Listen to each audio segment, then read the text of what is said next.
Hello, hello. Hello! How's it going, everyone? Microphone going okay? Hair is on straight. Yeah, hello. How's it going? Good morning, good afternoon, or whatever the case may be. I go by Mechanical Beanstalk. I'm a variety streamer who tries to do more off the radar games, which includes games that have a very strong community presence or modded presence, or indies or retros that need a little bit more time in the spotlight. So, my dealio is that, right? Been having some really weird problems with internet, so I think I've solved internet for you and me and for everyone else. So let's give myself a round of applause. Yeah, we have internet. Yes, you're welcome. By the way, but yeah. Anyways, we are going to be playing Heroes of Might and Magic: The Olden Era, part of the Heroes of Might and Magic series, and in an extension of the Might. Everything. Hold on one second. I want to make sure everything's okay. Okay, testing 1, 2, 3. Everything's running okay. Anyways, it's furthermore it's part of the Might and Magic series, the RPG series, right? Fantasy strategy RPG, tactical RPG based on the long-running Master of Magic series. I'll probably go over my thoughts of that game as well as the Heroes series a little bit more later on. But yeah, you take over a number of fantasy races. You build up an army of fantasy creatures, and you try to conquer the map, so to speak. Very, I think I don't know what you could say for Heroes of Might and Magic as in terms of like how to set it apart from some of the other games. But just want to make sure like everything's going okay. I'm getting a little distracted, but I would say that it is a good, good chill strategy fantasy RPG strategy game to play on like a rainy day, right? That's how I can kind of like focus on it. But yeah, there's a hot seat available, so it's like you can, just chill out with a friend, family member on a nice relaxing day on a weekend, take turns playing a nice casual game, or you can be a little bit more tactical. I think Mind Magic, Heroes of Mind Magic was never really designed to be a tactical strategy RPG. That's, I don't know if that's kind of a hot take or whatnot, but I think it's mostly just it's just more of a casual strategy RPG game. So yeah, I'm going to load up right now. If you haven't already, be sure to like and follow and subscribe on YouTube and Twitch. It really does help me out, trying to grow the channel, so to speak. Current goal right now is we're moving on to 1K subscribers over on YouTube. If you can help me out with that, that'd be great. Like, follow, subscribe. Check out our Patreon. Check out our Discord. The pin link is actually pinned in the live chat to my right, also in the video description down below. And yeah, there's many of the other ways you can actually support the channel. There is there's super chats, there's bits, there's bobs, there's channel subscriptions, of course. But yeah, I do stream Wednesday, Thursday night, Saturday, Sunday mornings, and I'm appreciative of you guys. If at the very least, just come hang out and lurk. Always a pleasure. I will tab over to Heroes of Might and Magic. Heroes of Might and Magic: The Olden Era is actually in early access at the moment. And one of the things it does kind of bug out is when it's doing its initial load, if you try to tab away from it, it like crashes. That happens like pretty easily for me. But let's see if I can do that. I don't want to don't crash. I just want to tab. Anyways, I think I'm good. So, I think everything's fine. So far, so good. Anyways, so what's my experience while it's loading up? What's my experience for Heroes of Might and Magic? So I was more of a fan of the earlier Heroes of Might and Magic games. I didn't play like anything beyond 5, I want to say. Mostly, I just liked them as a very casual strategy fantasy RPG where you kind of just sit back, play it. It's not really. I'm not really the greatest at this game. Usually my tactics consist of just building up a massive swarm of guys and just throwing it at an enemy. And eventually, maybe, things might happen. Maybe. Well, I don't know. We'll see. Loading times are kind of a pain in this game, I've noticed. So yeah, we had a little bit of a problem with the last couple of streams. The internet is around my area has been a little bit weird. We were able to fix it at our home. It seems to be working okay so far. I did do some full recordings of some games while the internet was being weird. Then I'll try to upload any ones that I haven't done. But yeah, one of the things I've been trying to do is doing Heroes of Might and Magic like offline too. I played the tutorial. I played a little bit of like custom maps. So it's not my first experience with Heroes of Might and Magic, the Olden Era. But I was going to save the campaign for that when I'm hanging out with you guys, right? So I kind of wanted to push myself into doing more edited content, and hopefully this will push me to actually do that. I have enough, just going to go put out like a preview, my 2 thoughts about it, stuff like that, and try to get in the habit of doing that at least twice a week, once or twice a week. We'll see. I don't know. Maybe twice a week is a little bit too much to ask. I'm a busy guy with busy things to do. Let me see. Oop. Okay. Trying to adjust the color a little bit, make myself beautiful for you guys. So mostly what we've played on the stream is Heroes of Might and Magic 5. The community patch that added content balancing to Heroes of Might and Magic 5 was Heroes of Might and Magic 5.5, or it's also called 5.5, right? And we played that for a while. It has a pretty good following on it. I chose 5 over 3. 3 is the most popular Heroes of Might and Magic. I mean, it's not a whole lot of arguing in that, right? And this is Olden Era is supposedly harkening back to a lot of 3, but a little bit of 5. So the better games in the series, that's what it's aiming for, right? So from what I understand, I never really, like, in terms of like Might and Magic, not Heroes of Might and Magic, but the RPG, I never really realized that Might and Magic actually does have a fairly kind of wild lore on it. When I played through it, it's like you kind of get it, but with Might and Magic, the thing about Might and Magic lore is that it's just the lore of the background is not super apparent. It's just kind of like you're going through a dungeon and you're smashing bad guys. I mean, that's the extent of the lore that's generally presented to you through most of those games. So when I kind of like was reading a lot of the developers' blogs in order to kind of like prep for a preview of this game, they started talking about like the lore for the Might and Magic universe, and I'm like, they're going through all over all this stuff, and like the science fantasy version of it, like it was Heroes, like the Heroes of Might and Magic series does not delve into this at all, but the Master of Magic series does. Is that the world it's a very super high fantasy or fantasy science fantasy setting, right? With like the majority of the worlds being artificial, and there's like demon aliens in the background, and like they don't really go over this at all in Heroes of Might and Magic series, and the developers of Olden Era are really aware of that, and it's very interesting hearing them talk. I'd recommend actually checking out the developers' blogs of Heroes of Might and Magic: The Olden Era. It's very interesting seeing that they're approaching this with, for Heroes of Might and Magic, you expect the lore to be, or I'm sorry, the gameplay to be first and foremost, which is a good thing. But another thing that's like they're really talking about that, or they're really focusing on, is the lore and backgrounds of the Might and Magic series, not just the Heroes of Might and Magic series. So they do like a lot of the units you present, because this takes place before, I think it takes place before Heroes of Might and Magic 1, right? It's a prequel game. And it takes place around this, I think it takes place around the same time as Might and Magic 8, I think.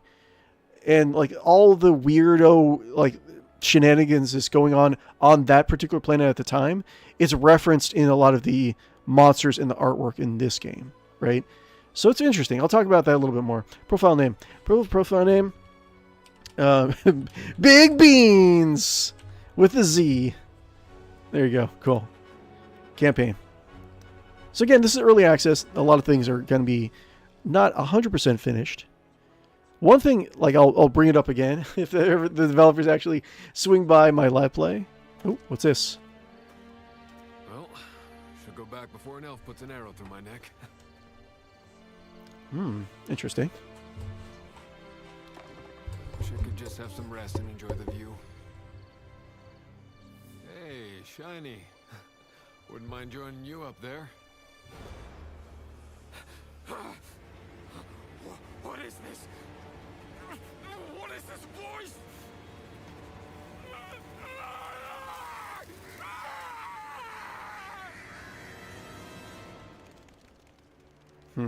Interesting. Someone's here. Show yourself! Medusi, douse the flames!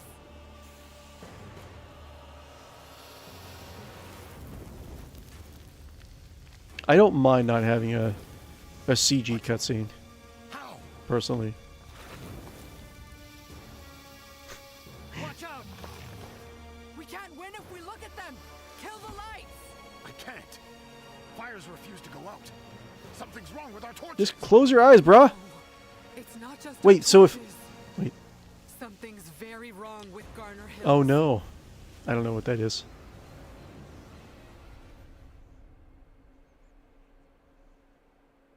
So, can I talk? I've been informed something's terribly wrong in the village of Garner Hills. Okay, so like a lot of the lore for the Might and Magic series, like I sort of remember it, but like there's it is, I don't know if I should say deep, but it is unusually complex. I'll say it like that, right? And it's something, like I said before, like it's not something you really expect when you think of like Might and Magic, right? So from what I understand, the campaign takes place, it takes place in the same continent as Might and Magic 8, right? And I think, well, it takes place in the general, like, Heroes of Might, or the Might and Magic cosmology, right? So there's a lot of planets that are artificial, there's alien fantasy races, there's like spaceships and stuff in the far background. They said specifically that they're not necessarily gonna, the developers that is, they're not necessarily gonna pull that to the forefront. It's always gonna be just kind of implied that there's kind of this element of science fantasy or that element of science fantasy, right? Now for the continent, the continent that they're on, right? It is further away. It's okay. Like I said, it's before Might and Magic, Heroes of Might and Magic 1, right? And it's across the seas, right? So there's the kingdoms are not necessarily all human, and there's like less like dwarf activity. There's more like dark elf activity. So a lot of the elements that you're seeing, a lot of the units, they're absent or different just because of the time. Like the era takes place in, and the location on the planet that it takes place in, right? So like I'm trying, I know I played World of Ẓeān, and I played Dark Side of Ẓeān, which I think is for Might and Magic 4 and 5, and I feel like I must have played, I don't know if I played 8, because 8 is supposed to be like very unique, and some people don't really like it very much. I don't think I played 8, but I played the one where have like the digitally recreated like faces in as the portraits of your party members. So I don't think that was 8. I think that was before. I think it was like 7 or 6, right? But I think, but I remember there is in World of Ẓeān, there was, the Dragon Pharaoh. I remember that, the Dragon Pharaoh. So I don't know what his deal was, and I remember Alamar, right? And Alamar is the villain of the Dark Side of the Ẓeān, which is Heroes Might and Magic 5. But I guess he has like some sort of like complex, like sci-fi background that goes into like even more into, as the games progress and the worlds progress, it delves even more into the backstory of the cosmology of the Heroes of Might and Magic and the Might and Magic series, right? So it's very interesting. But anyways, this continent I think is populated more by like dark elves and like weird, this is weirdos, right? From what I understand. But let's keep on going. Queen 𝔒𝔩𝔡𝔢𝔫. I've been informed something terrible is wrong in the village of Garner Hills. Indeed. That's what my spies have indicated. Or rather, what their silence has. I've lost contact with all of them in that region. Okay. But one informant made it out. Reports strangeness. Says the fires there, they don't burn out. Not even with water. They just keep burning. Endlessly. This demands investigation. Some people are saying online that we can kind of return to this. Some people are saying that like they don't like the graphic art style because it's like too like mobile game like looking. I don't think that at all, man. I don't know where they're getting that, but there is some simplicity on it just because of like the kind of simplicity they're going through with the original graphics and trying to match the feel of the original. Well, match Heroes 3 essentially, and like the art style for the portraits, they say it's hit or miss. I mean, it's fine. Garner Hills lies beyond our jurisdiction. It falls under the Temple of the Sun's protectorate. All the more reason to investigate, and perhaps extend our influence. So, like, man, there's so much like lore in the series. Like, I feel like I'm gonna actually have to, after I get the stream done, I actually have to like load up like a lore video from another YouTuber and kind of like refresh my memory on what was going on in this series at any particular time, because I just don't remember. But anyways, like the developer blog says that these guys are, it is essentially this continent's warlock faction, right? Which is just a lot of like kind of like weirdos and misfits in like it was originally like Alliance of Convenience and to protect themselves, but then it came in, it started they turned into like a trade empire. So they're all like weirdos and misfits, but they're now all super rich, right? It's interesting. There's certain faction dynamics is like they add up their own an interesting spin on what you typically see in a fantasy thing. I have just the man. Gunner. Good rider, long distances, no complaints, and young enough not to be spooked by a few cursed flames. Okay. Trouble stirs in the village of Garner Hills. The triumphant spies stationed there have gone silent. The rumor speaks of an unending fire that burns without pause. Now one of their young but promising agents, Gunner, has been sent to uncover the truth. Okay, we can do easy, great for beginners. We got Gunner, the Minotaur. Okay, so should I actually do a breakdown of like the Heroes of Might and Magic system? So you have stacks of you have models that represent like stacks of a type of troop, right, on the battlefield. You have a hero that kind of, for the most part, accompanies everyone in the background, but he implies certain skills and bonuses to his troops. You know, like a lot of other strategy games, right? They level up, they cast spells. They have an interesting new system for how they also attack in this game, which we'll kind of go over to a little bit later. So Gunner, right? For what the little I actually played around with early in the game, when I was offline, when I didn't have internet connection, I did play the, I think is it the Rift? This faction? It's essentially the Warlock faction. I was playing around with this guy, and this one I had the most fun with so far. But all of them seem like they kind of like ooze style to me. So Mighty Axe. You can use Heroic Strike unlimited times per round. It deals plus 10 damage, plus 5 more every 6 hero levels. So I don't think this guy is in multiplayer, because that's not very well balanced. But Heroic Strike is essentially the attack, the hero attack, right? I'll do normal, try to challenge myself a little bit. Basic Triumphant Strength. Once per round, the hero can activate 1 of 3 stances in battle. The active stance grants the hero a +2 to the stance's corresponding attribute. So each faction now has a talent or skill that only heroes of their faction can get, right? So Triumphant Strength, I think, is for this one, for the Triumphant faction, right? Basic Leadership is for every amount of level of leadership you get, you have high morale. Wait, you get better morale. And for every level of morale, you have a chance of going a second time. When a troop has a chance of going a second time, right? So start mission. Loading times are really bad. So sorry about that. But what else can I say about the game? Let me drink.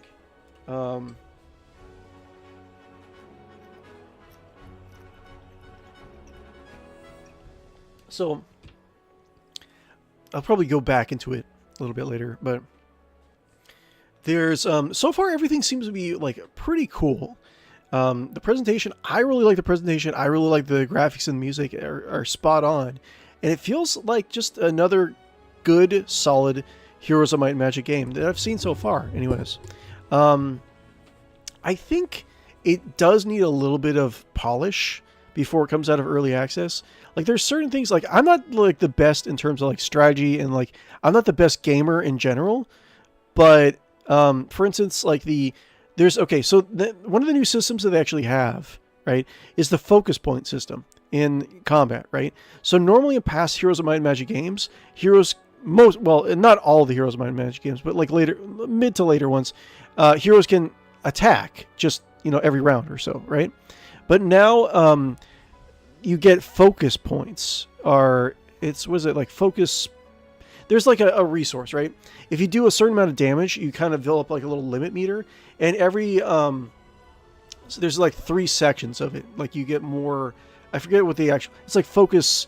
It's a focus resource, right? So you get like you build up enough points, you get enough uses, like 3 up to 3 pips. Certain builds let you get more pips, right?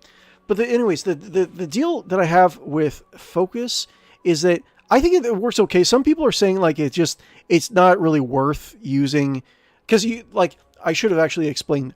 So hero attacks now cost focus points in order to do, right? So they can actually go into combat and slice a guy by itself. Like it doesn't. Supposedly, a lot of people say it doesn't really scale really well to like later games. I think the concept of it is very interesting because also these points are used for like monster abilities. Before monsters just had their abilities, they just used them. But like certain monster abilities use focus, which I don't necessarily have a problem with, but I think it needs to be tweaked a little bit. Because like certain things like early in the game, it doesn't feel like you're going to be getting like more than like using 1 pip of focus that often. Like you have to kind of progress into the game in order to start using a little bit more, especially like depending on your faction, right? Some factions in certain builds just don't get it. Anyways, Cyberstein Dragon, hey, what's going on? The focus points are shared between you and the creatures you have, so your hero may not attack every turn. That's true. And I think like the heroes like take, I think it's like some of them take like 2 pips in order to do 1 attack, unless you have the talent to have 1 pip, right? So it's like the hero does. Well, hey Cyber, by the way. So a hero can attack, but it's like there's certain monsters that have that you can make better use of your focus point pool, right? So you have to like gear your guy towards using heroic strike or hero attack, right? Which is like, if you're doing that, then you're not doing something else. Like you're not putting points into like spell casting or movement or attack or anything like that. So it's not necessarily a bad system. It just needs a little bit of a tweak, because like certain things you could do, like for heroic strike, the hero attack, is you can make it so it like returns mana or reduces initiative or stats of a single ability, and you can lower it down so it's only has like 1 pip of use every turn. And you can have it so I don't think it has cooldown. So you can technically attack. Oh yeah, right. You can also, I think you can gear your heroic strike so it resets cooldown of spells, right? So you can do like a very powerful ability, and in the same round, heroic strike debuff a powerful unit, like lower their speed so they go down in the initiative order and then cast the spell again, right? So like there's certain builds you can have. It's really good, but like depending on what you do, it can be kind of worthless. It's weird, right? Let me catch up to you a little bit. Cyberstein Dragon, the base movement hero move doesn't scale, but you can unlock more focus move with gear skills, etc. Yeah, I think it has the right kind of crunchy for me personally. I like it so far. Plus the heroes there for more than spells for skills. Yeah, or abilities. Whatever the word is. Yeah. I saw it in the game. I tuned in. I'm not going to get any early access until I'm satisfied with how the Necromancer is. I was kind of disappointed in the Necromancer, to be honest.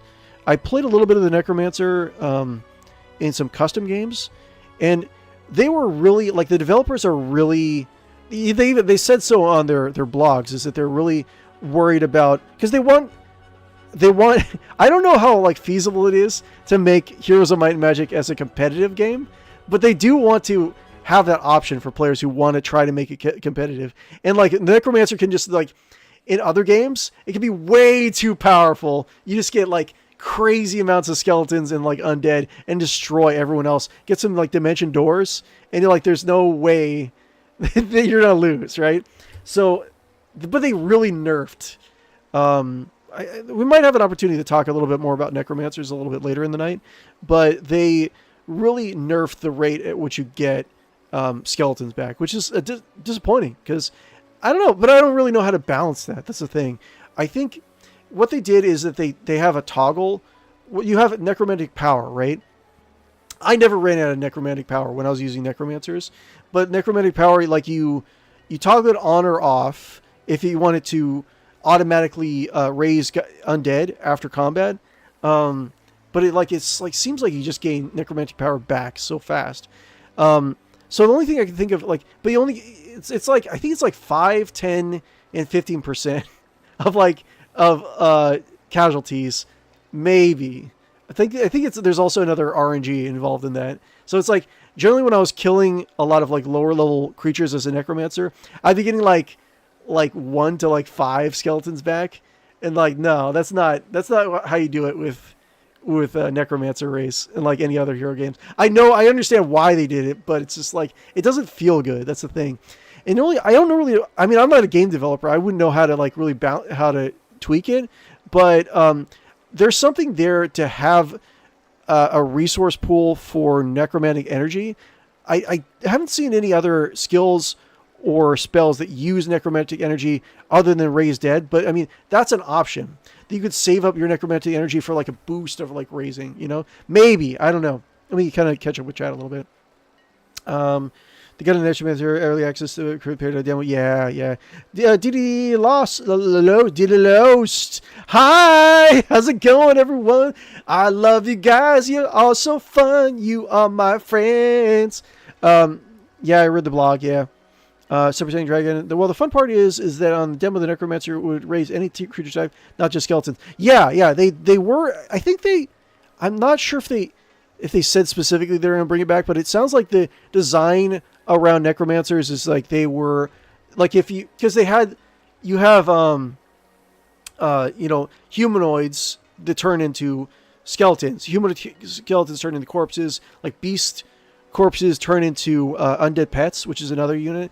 So, but I'm not really sure where they're going with it, because like certain, there's certain talents that are going to be making, like, so you automatically, no matter what the corpse type, you raise a certain type of undead, right? So it'll be interesting to do it. It's in early access, and I don't know what their financial situation is, like how they're going to like balance it, and how they're going to support it, like what their support plans are for it.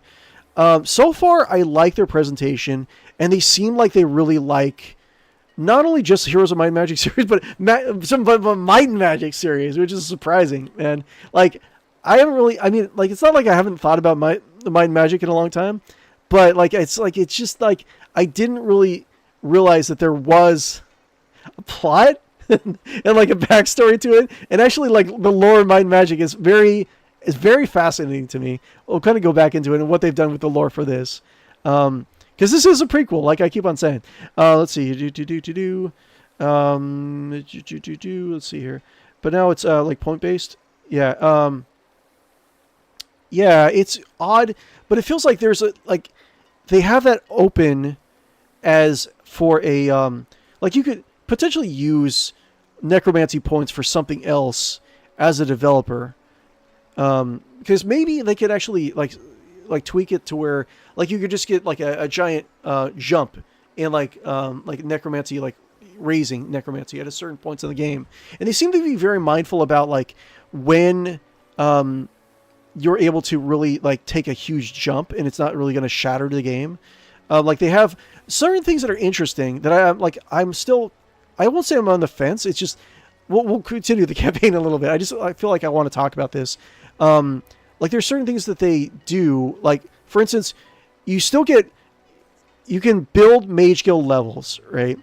And you can, each mage guild level does get random, spells, but, you're now able to, buy any other spell you don't get, right?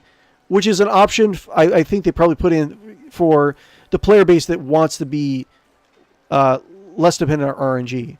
And in the developers' blogs, they really talked about how like there are, and I'll totally admit this, there's a lot of aspects about the Heroes of Might and Magic series that are really heavily RNG based. Like if you get like a bad starting location when you're in a multiplayer match, you are perked.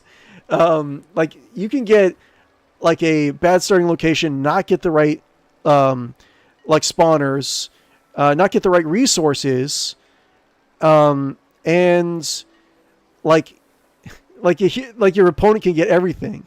Like it's interesting. I don't know. I have to kind of digest a little bit. Some of this I like. I feel like their intent is there. It is good. Anyways, let me catch up with chat. Let's kind of continue with the campaign a little bit.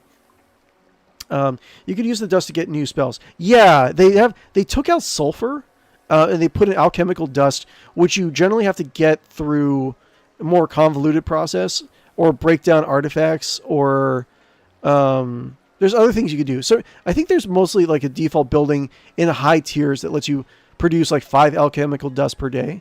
And like alchemical dust is used for a lot of stuff, like upgrading spells, buildings, upgrading to like new unit types.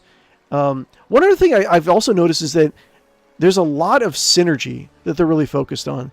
Like there's a lot of spells that do good. Like there's a lot of skills. There's a lot of skills that are better if you have other skills, right? Like let me see if I can think of something. For instance, there's like there's certain monetary, like I forget what it's like, commerce or whatever that skill is. There's certain each skill, like skill level advanced and expert, they have sub skills, right, which can further customize your heroes, right? But in those sub skills, I think for instance the commerce skill gets better if you have diplomacy, which makes sense, right? Stuff like that.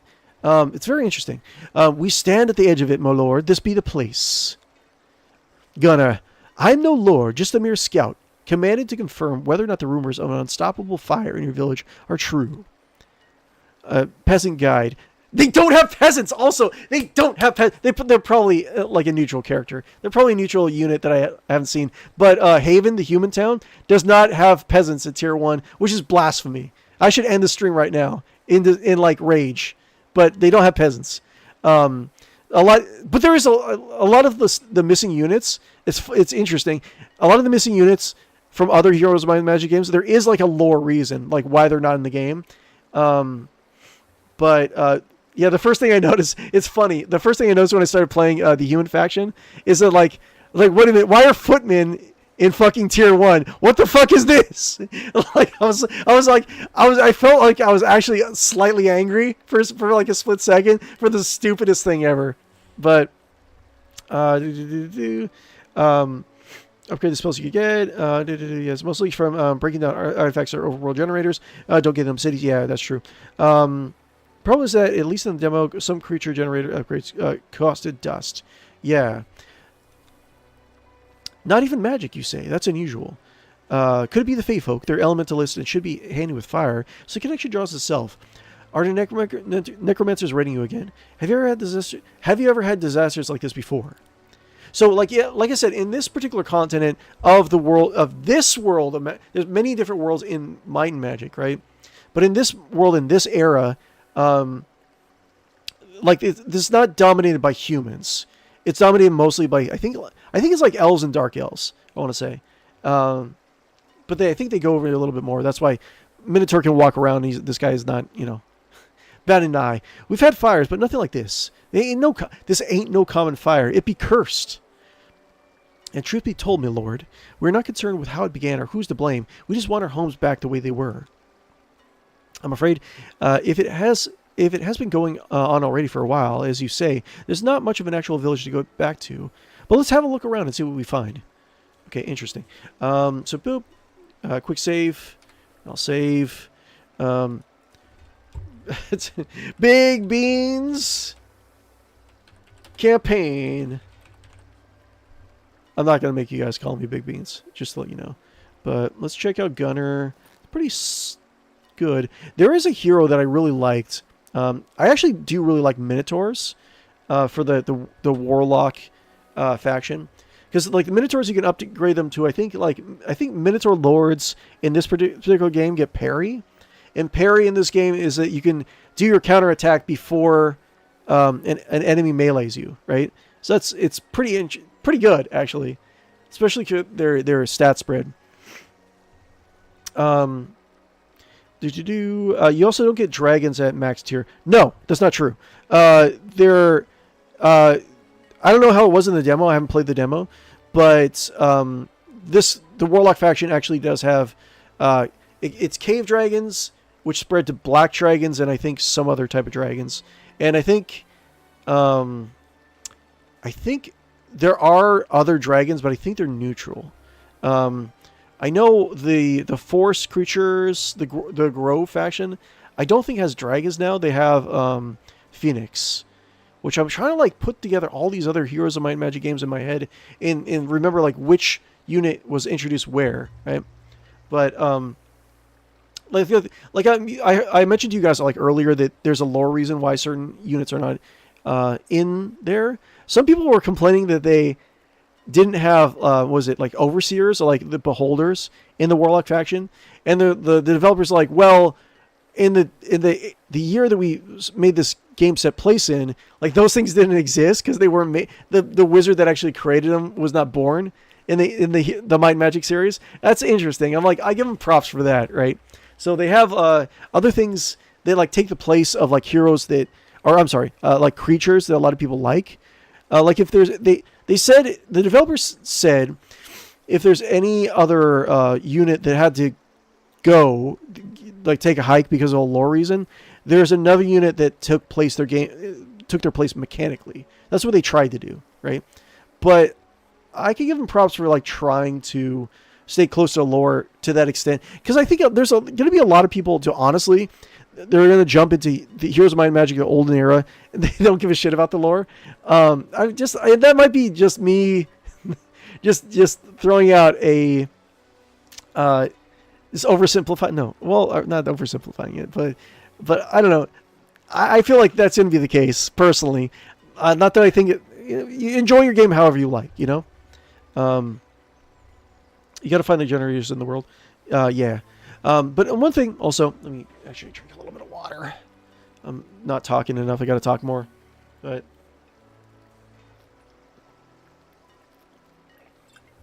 so they categorize heroes into might heroes and magic heroes, right?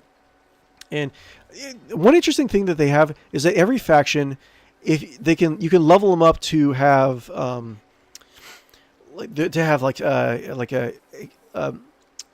how would you say it? Like an elite class. You could change their classes later on, but you have to get a certain number of skills, right?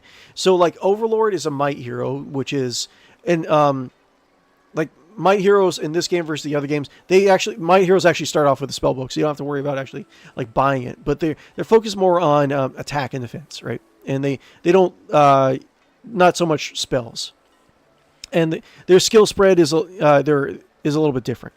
But anyways, like you can change your class if you get a certain number. I think they're all expert skills. Like for instance, Balthazar's bodyguard, you see in the middle there, right? So if I get, I think it's like expert offense, expert knowledge, expert, I think that's nightshade magic, expert leadership, and expert diplomacy. Like if I go through all of that, then I get the class changes to Balthazar's bodyguard, and the hero gets plus 100% attack as a bonus. That's not bad. Flip side, if I get expert, oh my god, look at all this stuff. Expert, I think that's expert defense. That's the icon for it. Expert no sorcery. Expert light magic. Expert luck. Expert scouting. Then I get 100% defense, which is really good. But it's like you have to. It's RNG, so you're not necessarily going to get what you want or level it up immediately. It's interesting. But right now we're starting off with basic leadership, so we're more likely to get Balthazar's bodyguard technically if we really wanted to go down that route. But anyways, we have Minotaurs. We have 2 stacks of 8 Minotaurs. Let's check out also the lore. I'm getting more and more interested in Might and Magic lore. I really am. Raises honor and warmth. Gunnar grew up in Alvar, dreaming of making his family proud. Alvar is the Warlock faction, or the Warlocks. I think it's the Warlock city. No, wait. I remember. Yeah, the developers were talking about this. I don't think there's not a whole lot of wikis out. They kind of like talk a little bit more about a lot of this stuff. But Alvar was the city which the pact of this particular Warlock faction wrote their alliance treaty in it, right?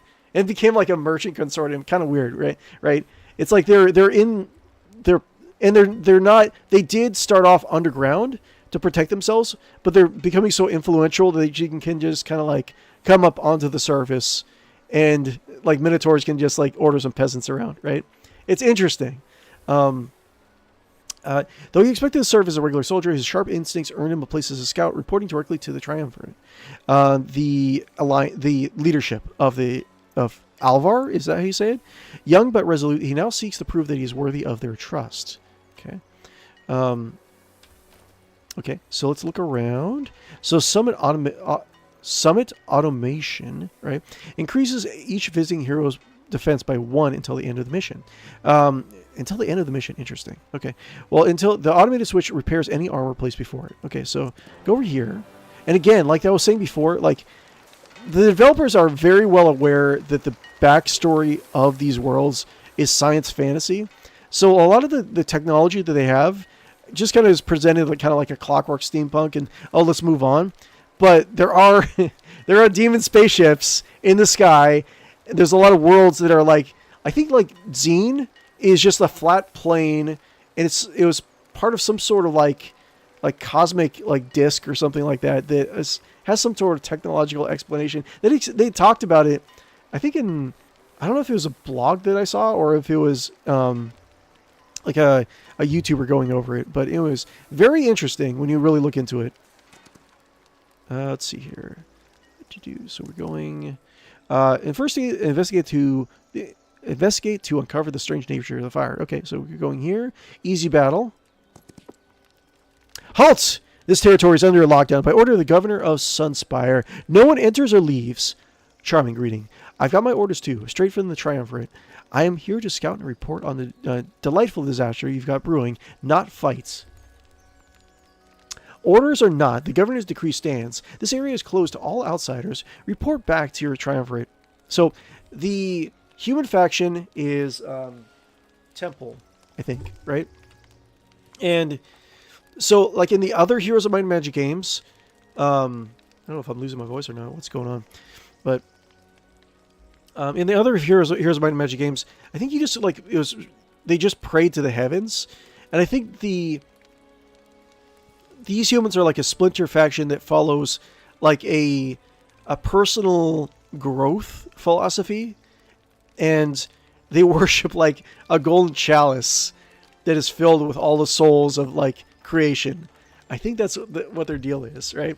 So it's, again, like an interesting spin on it, and I'm not sure how much is original and how much was actually taken from Heroes of Might and Magic 8, right? Templar, does not waste time. You move your squad out of the way, we move on. We both forget this little chat ever happened. What do you say? I say this area is closed. Enough! If you insist on wasting my chime, I'll clear the path myself. Do not waste my chime.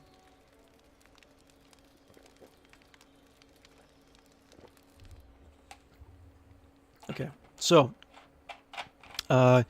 grid-based, hex-based, I should say. Hex-based tactics start.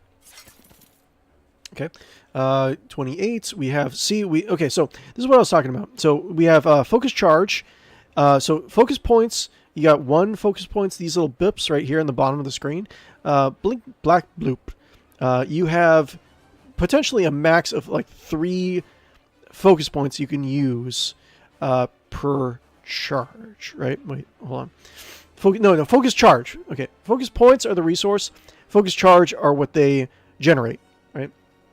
So this army generates focus when it attacks, or the creatures attack or take damage. Sorry, all creatures generate 1 focus point upon attacking, except for melee creatures, which generate 2. So charge.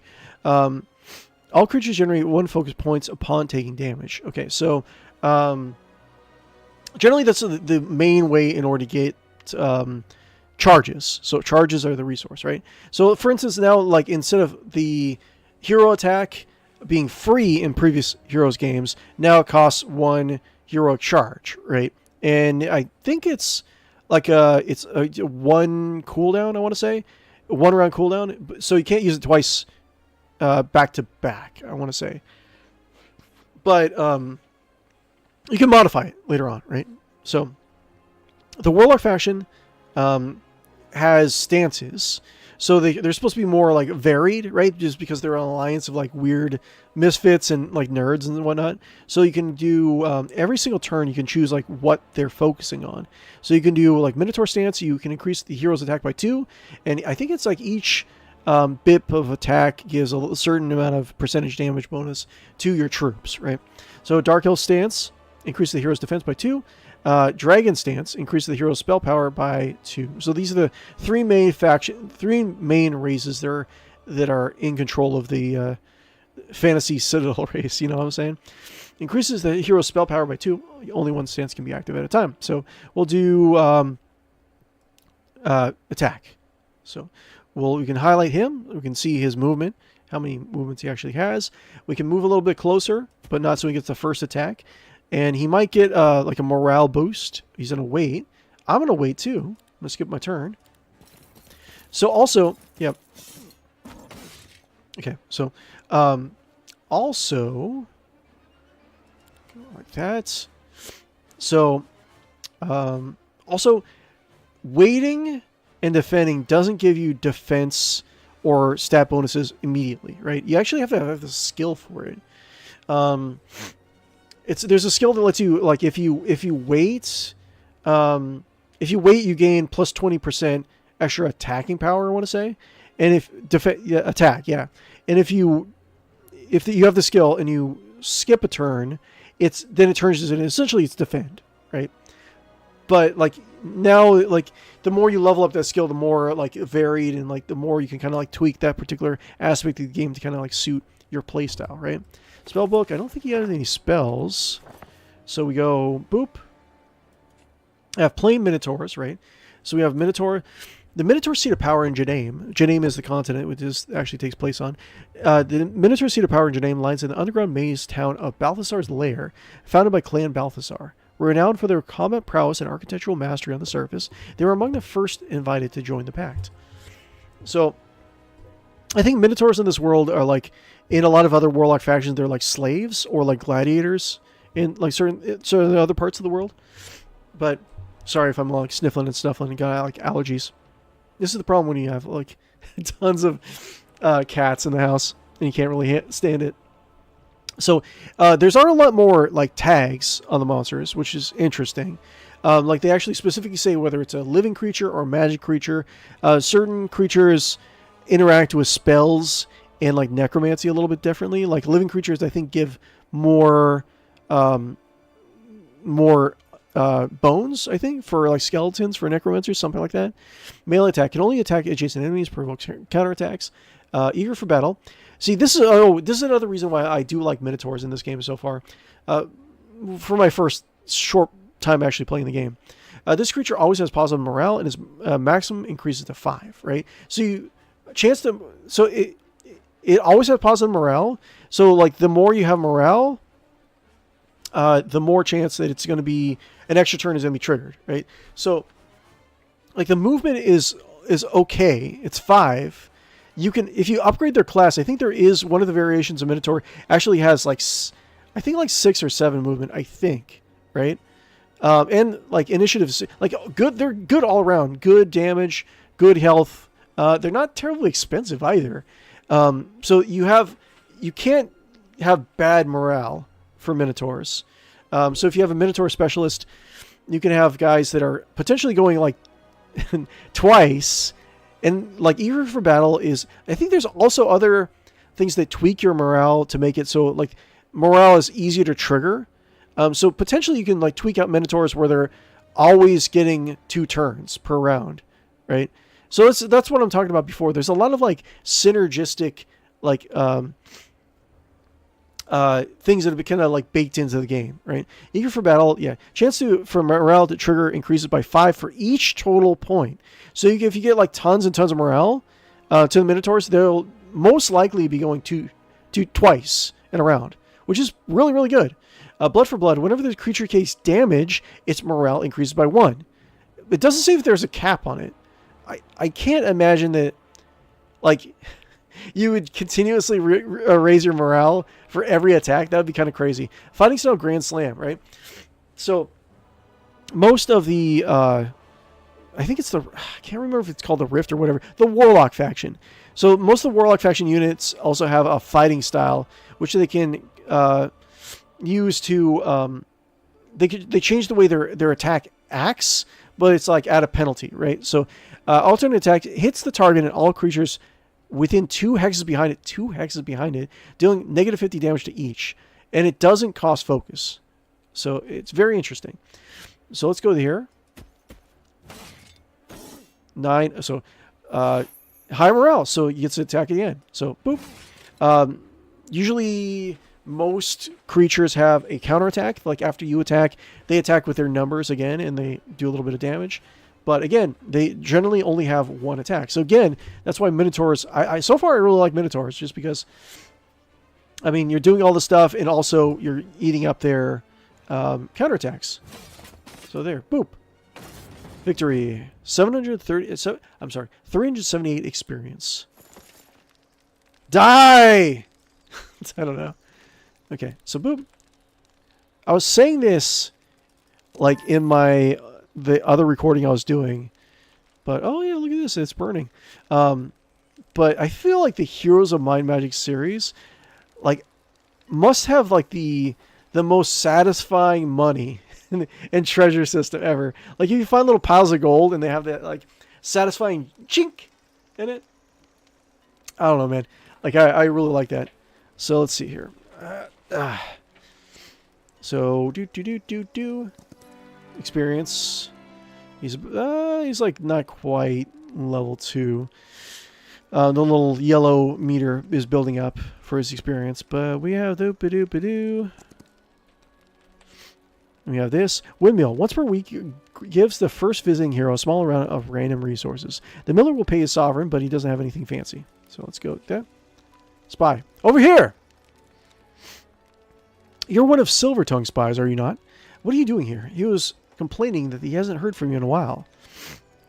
Typical Casper, always being impatient. That temple down the way made sure I couldn't send a word. When the fire trouble began, the humans sealed off the village from the north, and that's where the fire came from. But before I could slip away, they posted another patrol here on the south side. Thanks for dealing with it. Speaking of trouble, what exactly happened here? It's strange. All fires, torches, ovens, even candles became eternal. Neither water nor spells worked. Chaos erupted. The peasants panicked, which drew in the knights, and here we are. So the place just spread of its own because it couldn't be extinguished. I can't be certain. It started so fast. I haven't had no time to gather proper intelligence. But listen, there are other Alvar agents out in the village. Keep your eyes open. They might have found something that I haven't. Now I've got to make it back to Alvar before Silvertongue sends a search party or decides I'm expendable. See you in the shadows, Minotaur. Okay, interesting. But look at this. Look how, look at it, little pile of coins. Oof. And listen to this. Everyone likes gold, even demons and spirits. Look at this. Listen. Look at that. Ching. I don't know. It just feels so satisfying to me.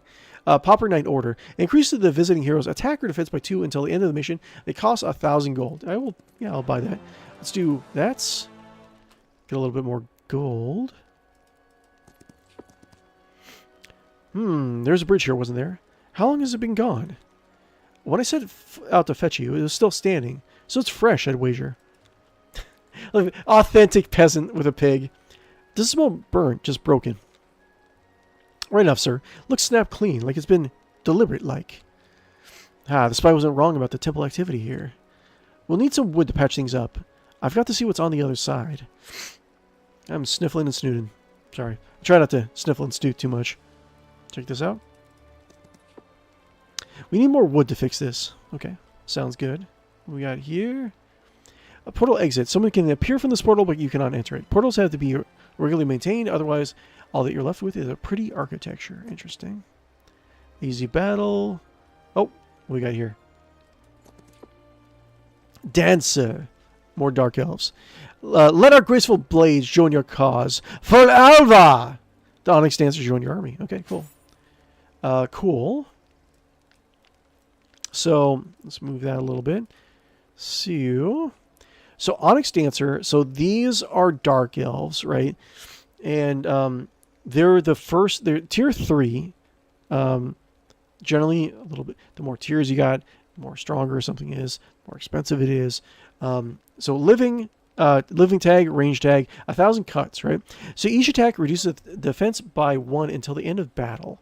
This effect is stackable. Okay. Fighting style, bouncing glaives. Choose 2 different targets for this attack, dealing negative 50 damage to each. Does not spend focus charges. Okay, that's pretty good. I should probably say, so we could check out the upgrades. So I don't remember what the actual cost is for each guys, but you can either upgrade your Onyx Dancers to Jasper Dancers or Aurate Dancers, right? So they're both, so they have the stat spreads are on the top, right? Mostly the same, except the Aurate Dancers have a little bit better initiative and a little bit slower, right? So Jasper Dancers, I think I liked these ones a little bit better last time I played, but 1,000 cuts, we already have that for all 3. Draconic Blade, so melee attacks deal double damage, so it's more like your range guys are going to be a little bit better in melee, right? Swift Strike. Enemies do not counterattack. Give me 1 second, guys. I'll be right back. I'm just going to help Winter out.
Okay, coming back. Thank you for waiting. I appreciate it. Thank you, thank you, thank you. Thank you, you, and to you, and to you, and to you. Okay. All right, so where were we? Let's see here. Okay, so yeah, that's what I was saying. Jasper Jancers, I think this is going to be more like the melee version of it. So we have 8/8. Good spread overall. Better initiative, not super speedy, but melee attack still double damage, so good damage potential. I don't know if Jasper Dancer is amazing, because a lot of these, like, I don't know, you have to kind of like get into melee with some of these guys. Like, if you can get them into melee as a support, they can potentially deal a decent amount of damage because they have, like, you know, double damage melee attacks. But interesting. And they don't get, they negate counterattacks also, which is pretty good. And then Alright Dancer, I think, is the more like range version of that. So, each attack reduces the target's defense by 2 until the end of the battle. This effect is stackable. So if you have like tons of like Alright Dancers, each individual attack from them reduces a target's defense by 2. So you just keep on doing like more and more damage, right? There's certain, like, I think there's certain builds you can probably get with your army to make it more feasible to have like small stacks of like multiple stacks of like different units, right? Alright Dancers, right? So, because like you would have like 2 like debuffing a lot of your opponent, right? While you have like your damage dealers like Minotaurs or like something else coming in and like mopping them up, right? So, but anyways, Minotaurs, we looked at that earlier. For upgrades, I think it was Minotaur Lord is the one I was really enjoying the other day. But we have Magic Creature. Let's go over this one. Minotaur, standard Minotaurs, right? Eager for battle, blood for blood. Gets bonuses based on like bonuses based on like morale, right? So Minotaur Lord, melee attack, parry. I think parry is actually pretty good. So parry, and also like initiative 7, man. Initiative 7, 6 movement. And then what was it like? Yeah, morale is like 2 versus 3 on this guy, but that's still, I mean, you're gonna be having a decent amount of morale no matter what, right? Eager for battle, the creature always has positive morale, and its maximum increases to 5. So you can get more and more chances to get that double movement, right? Blood for blood, whenever the creature takes damage, its morale increases by 1, right? And the new thing that he actually gets is Unyielding Will. Fully ignores attacker's attack value until the end of the round. Until the end of the round. Okay, so it costs 2 focus pips in order to do, right? So it's not like something because you have to like attack a decent amount if it's unmodified in order to build up your focus power meter in order to get that. But you could do, so it says fully ignores it. I mean, that's pretty good, until the end of the round though. But he does go like, he has 7 initiative, so he is more likely to go first in initiative. So you can do that, just run in, like ignore the attacker's value, so they're going to do significantly less damage to you. They're going to be, you'll attack them before they attack you. What was it? We got 40 wounds, or 40 wounds, 40 hit points for each one. So Minotaur Vanguard, eager for battle, we have blood for blood. Adrenaline Surge, whenever the creature's morale triggers, its speed increases by 2, and its attack and defense increases by 8. Lasts until the end of the next round. That's just pretty good. I just feel like this overall, they cost the same, but Minotaur Lord I think is just better overall. Anyways, but they're really fun to play around with. I mean, most definitely. Can I go I can't go any further than that. Let me see. What do we got? Quix's Altar increases the visiting hero's morale by 3 until the end of the week. Yes. The Godling of Aimless Wanderlust bestowed blessing upon those who pass through here. Interesting. I'm not entirely sure about like what the deal is with like gods in this setting. Like if everyone's like a fantasy being from space. I mean, where do the gods fit into all this? I don't know. Interesting. Boop, doo. Let's kill you.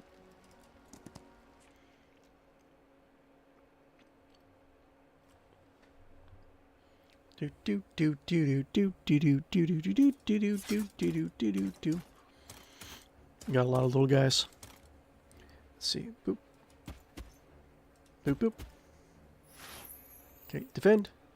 And let's see here. Choose 2 targets, dealing 50 damage to each. So I could does not spend focus charges. I could try it. How do we do? Wait. 1 to 2, 1 to 2. Oh, I can choose to between 1 2 1 2. Versus what? Versus 3 4. Yeah, you know what? I actually might try it. Boop boop.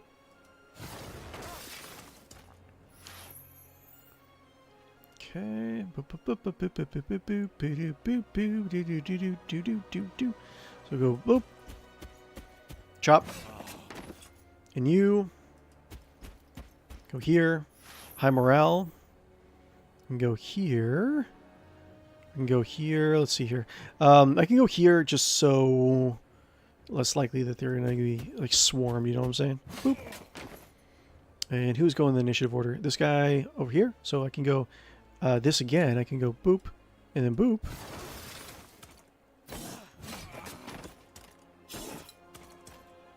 Ah, my friend. You lost one of your bodies. You lost one of your peoples. Look at that. It's always just dancing. That's pretty cool. Like, I don't think this just looks like mobile game graphics. I don't think so. I don't know, man. I think the graphics look good. Let's see. Boop. Let me know in the comments below if you're watching this in the post-recording. Like, what do you actually think about the graphic art style in this particular game? I think it's fine, but I don't know. Maybe some people just, it's not their cup of tea. Huh? What's this? The ground is burning like it's alive. Has it always been this way? Not that I can recall, no. Peasants! You're useless to me. Fascinating, if not dreadful. Okay, interesting. Get some wood. And get some spell power. Magic Wheel. Increases the visiting hero's spell power by 1 until the end of the mission. What does it say? Grick will one day adopt this tradition of meditating upon wheels. Sure. Boop. And more stuff over here. Boop. And more stuff. What's that sound? Ooh, hello there. Normal battle. I only like the battles that are in my favor. Daylight Shrine allows the hero to pick from 1 out of 3 random daylight spells. Random spells usually deal with tactical advantage, positive effects, and healing. I guess the lore in this particular slice of the universe is that the magic categories you get in this game were founded by a series of like 4 wizards, I want to say. So instead of doing like like fire magic or earth magic or whatnot, it's daylight magic, which focuses more on like healing and buffs, I want to say. There is nightshade magic, which does a lot of the the shadowing and like curse stuff, debuffs. There's 2 more. Let's see here. There is primal magic, which I think is like just DPS stuff, like fireball, lightning, stuff like that. And then the last one is it's kind of escaping me right now. But anyways, according to the lore, like there's mages founded this style of magic, which includes like a lot of different like elements and stuff. Healing water, blessing, shortened shadow. I don't have a whole lot of. I don't really have a whole lot of mana to begin with, so maybe I should just get cheap spells. I can go this. And should I do normal battle? I mean, I should. Get them. So, one of the new factions, right? So I think what was going on... Okay, so people are wondering, like, why there's no, like, devil faction in this game, or, like, demon faction. So, the developer said that this takes place in a time frame in the Heroes of Might and Magic world where the devils were actually pushed out of the world, right? So currently, like, the demonic faction is they're more like there's a hive mind that was actually, they worship hive mind of like demon insects that worship one of the demon lords. Like demons in general are not around, but so this is a faction. The hive faction is like they're demonic insects, right? Which is interesting. I like it personally. I mean, it's good for this particular game and a lot of other games to actually have their own kind of like their own feel, their own art style, right? Like some people are not going to like the fact that I'm sure that they'll introduce demons back into it as like a neutral like race, right?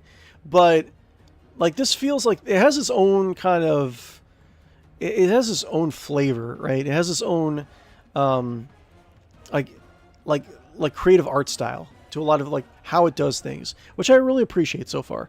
BAM GM, I love that name. The bugs are the demon faction. Yeah, they are, but they're not.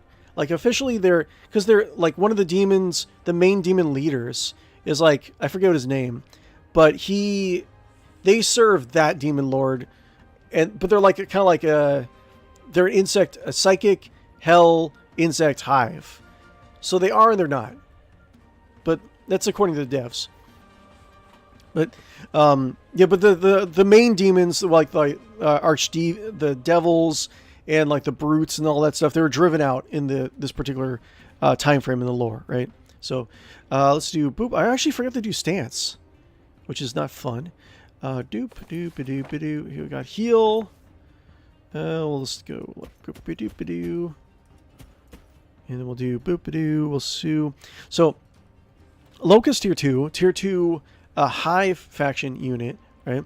Description: Locusts serve as the hive's basic drones, tasked with delivering resources, building structures, and carrying the essences of those they consume for further use. Oh yeah, and not only do they steal, like they can possess your soul, but they can possess your body too, right?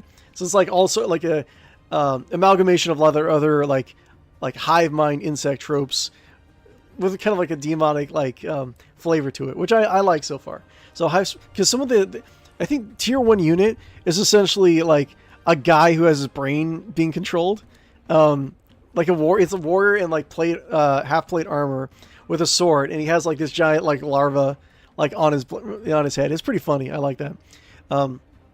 So what we got for the spread wise? We got 12 health, 5 attack, 3-4. It's not bad. Initiative 7. Hive spawn, melee attack, double strike, harvest. Jumps on the chosen corpse within 3 hexes and devours it. Needs 1 pip in order to do that. Gaining 2 attack and defense, speed, and initiative, and lasts until the end of battle. Okay, so this is Locust, and this is Overgrown Locust. Okay, they have double strike. They have parry, which I love parry. Hive mind, nest protector. At the start of the battle, for each other unique hive creature in the army, this creature's defense increases by 1. Upon death, this creature generates 2 focus points. Interesting. Yeah, like focus, like definitely seems to be geared. Like Grove seems to get more out of focus than other races, but it's interesting the way that they kind of like play off of it. I still think that focus needs a little bit of a tweak. Let's be honest. Yes, more accurately a replacement. Yeah. I hope they don't cave in and break canon by introducing demons back in. They probably will, but like neutral. I'm sure. There's Zerg, but in Might and Magic, yes. Assimilating other species in the hive mind as well. I really like it. I like the direction they're taking this in, and this gives me like a better appreciation for the Might and Magic like lore side of the series. I never really thought much of it. Okay, let's do these guys. Because these guys are kind of nasty with having parry. Oh God! Oof! Oh my lord, so bad. Let's see, boop-a-doo. Ow! That's right. They have that. They have parry. There's nothing much I can do though. Okay, let's do this guy. High morale. Look how fast these guys are. God damn. Cool. 2 Minotaur. Okay, 3. That's fine. 722. Mighty hordes of my grandpa. What on Enroth was that? Are you alright? By Chalice's grace, we are now. We don't really know ourselves. That swarm just appeared out of nowhere. It nearly took us all. I was ready to feel the warm embrace of the sun, but you saved us. Yeah, like, what was it? Temple, they worship the Grail, and they also worship, like, sun magic. I forget exactly. There is, like, actually, like, detailed explanation of, like, what their beliefs are, right? And it's not quite like the other humans from elsewhere on the planet. Interesting. Here, take this coin. My grandmother swore she got it from Arena herself. Said it brings luck. You sure about that? You don't seem very lucky to me. Okay, but I'm alive thanks to you. That's lucky enough for me. Take it. That's all I have to give. Sure. You gain last coin artifact. Oh, well, that's thanks then. We'll keep it safe. We'll get a little bit more luck, right? So, boop. Got that. +1 luck is part of Popper's glory. So there's a lot more. There is a lot more sets of items in this game from some of the other ones I remember. Like a lot of the other Heroes of Might and Magic games, they had item sets, but they were like for like higher level stuff. But like Popper's glory, you can get if you get 2 items equipped, it's +1 attack, defense, spell power, knowledge, morale, and luck. If you get 4, +1 of more of all those, and then with 6 so total of +3. So it's not bad. But anyways, so you get either choice of 1,000 and 2,000 gold. I usually get experience. That's the kind of player I am. So when you open up chests, you can get to either gold or give it away to the peasant. I kind of miss that it doesn't have like the little lore descriptions of like what you're doing with every single item. Like if you go to a witch's hut, it says like you go into the witch's hut and you ask her to scry your future. The crone cackles and steals your nose or something like that, you know? That's how like other Heroes of Might and Magic games are. I missed that. But the idea is you're giving away your gold to be more, you know, to get more experience, essentially. Something of species. How do you think focus should be tweaked, for the example? I think I was talking a little bit about it earlier in the stream, but it does, yeah, like I said, it does need to be tweaked. I can tell you I lose my focus quite a bit. But I can say that what I like about the focus system, I like the fact that you can modify it with extra abilities. So like you can make it so it gives stacking debuff of initiative to a guy, or it restores your cooldown or restores mana, right? I like that aspect of it. I think that it is like a lot of people online say it doesn't do enough damage. I think it does good damage early in the game, but I can see the damage kind of like starts to trail off a little bit later in the game. I would like to see probably more options for adding on to Hero Strike. And like I would like to see more than this Grove.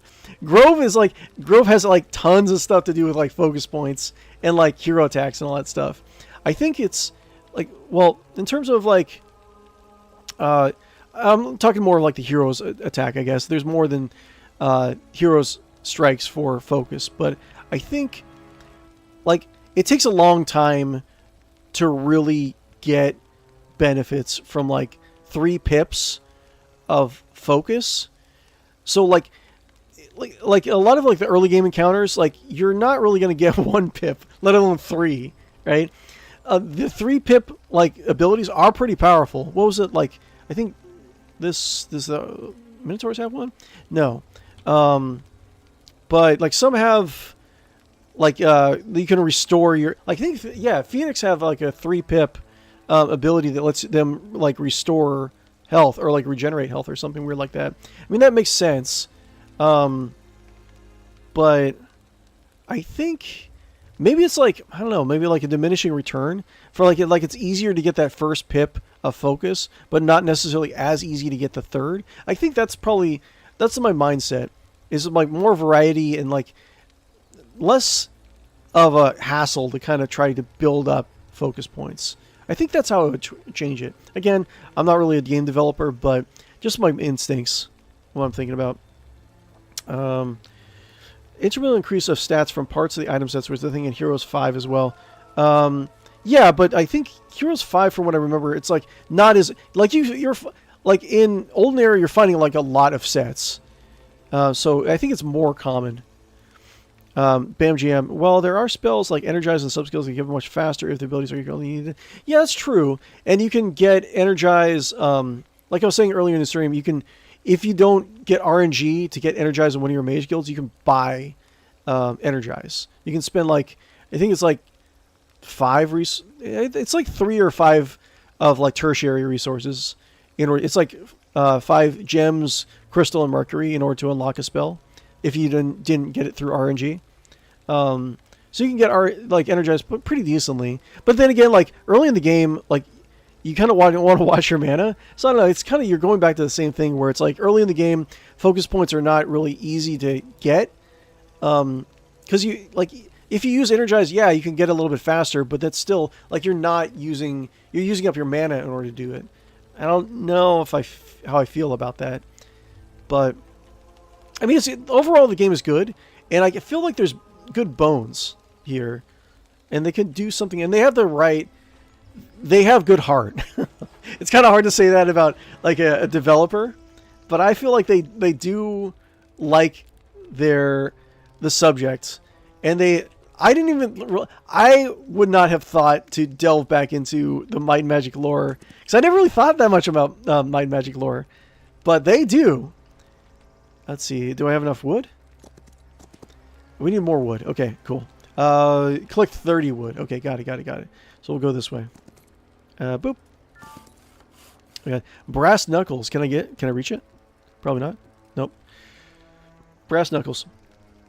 Friendly creatures take negative 30 counterattack damage. Okay. Duelist pride. Well, technically it's 4 rings. Okay, cool. We got here. Kill these guys. But I think they experience. Oh, I should say another. The map editor. I haven't actually. Even when single hero is like you can only have one hero throughout a single hero is like you can only have one hero throughout a match, and generally they're using multiplayer. I never actually played more competitive Heroes of Might and Magic because I suck, but I understand a little bit about like how they're playing their game, right? And single hero is like you can't earn more than one hero, and if you lose your hero, you die, right? So they have that by default in Olden Era, which is good.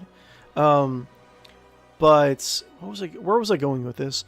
But yeah, like they have a lot of features that are ready in early access to go, and I can say you can give them like good props for that. I like that there's like sheep and chickens in the background. Boop. How dare you! Stop it! Stop shooting me in the face, my dude. Okay, So I'll do like boop-a-doo. I'll do like defense. Defense stance. Go over here. And you. Yeah, slice your head off, you stupid prick. So new Minotaur stance. We'll do attack. Do charge. Oof. Ah! Oh my god. My beautiful Minotaurs, my beautiful boys. Yeah, see, high morale. And then we can do like Heroic Strike. So 40 damage for 1 pip. For all that, we were almost done with the combat, and now we're getting Heroic Strike. It's not bad, but I mean the damage is a little low. Kills 3. So you slash. Okay. I mean it's good. Could be better though. So boop. Slash.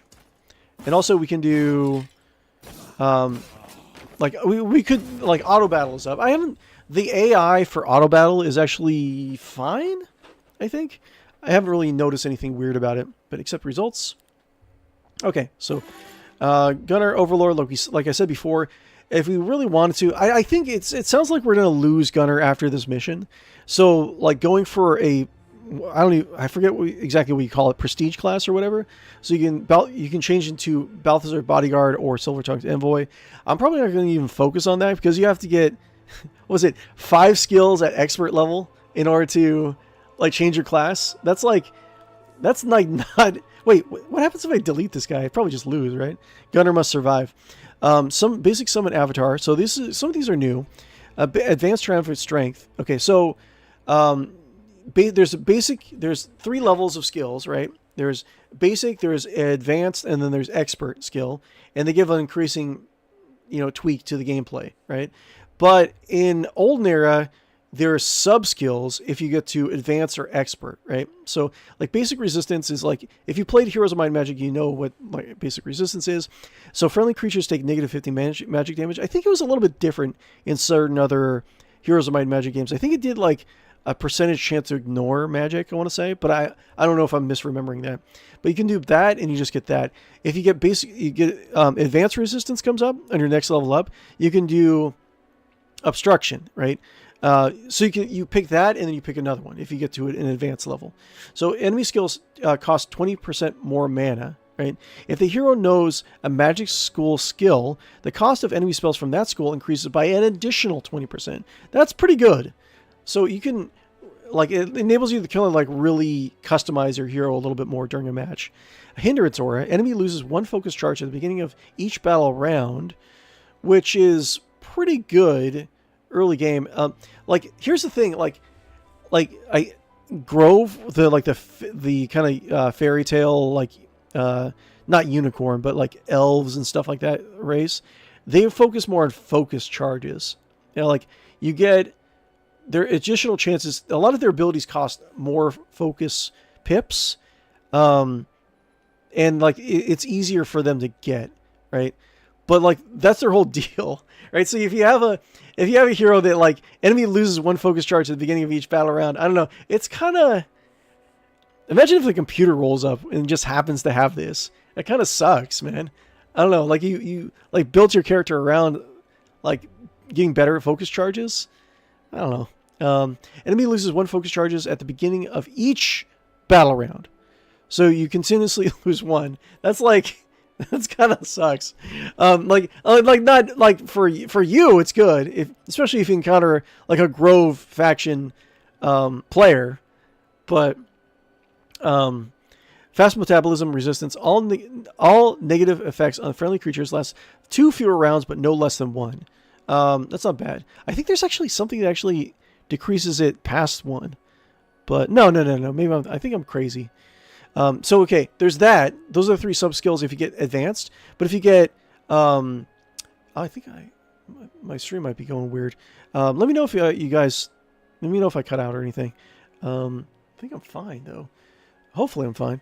Been having such weird like technical issues with my streaming lately. Magic suppression. So this is if you get to expert, then these are the 3 sub skills you can actually get. Grants a new ability. It deals significant magical damage to the target summoned creature, scaling with the hero's level. So you can like banish summon creatures. Okay. Time shift +1 rounds to the cooldown of all enemy spells. That can be pretty good. That can be pretty crazy. Like not a lot of battles are going to last like a huge amount of time. Draining. The enemy loses 1 level on all magic soul spells. It doesn't seem to. Well, there has to be a minimum, because I don't like how you probably wouldn't be able to go. No, it have to be 1 level minimum. But like spell categories, you can research now. There's kind of like a tech tree in Heroes of Might and Magic now, because you get laws. Man, should I go over laws right now? But anyways, there's laws that are kind of like a tech tree for each individual faction. Stuff happens there, but you also can level up each individual spells, right? So you can spend generally it's like alchemical dust in order to make us like you can make haste stronger, like give an additional initiative point. Oh, there's an initiative. No, I think it's speed is what haste does. I don't think it does it. I think in previous Heroes of Might and Magic games, side tangent, but haste, I think, gave you more attack power, like additional attacks or something like that. It doesn't do it now. It does. Spell cannot go below level 1. That's right. Where was I going with this? But I think like haste is just plain movement, I want to say. I don't think you can.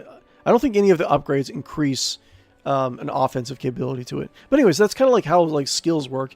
Interesting. So basic summon avatar grants a new battle spell. It summons an avatar that scales with the hero's spell power and knowledge. Right. So this is interesting. There's a hero.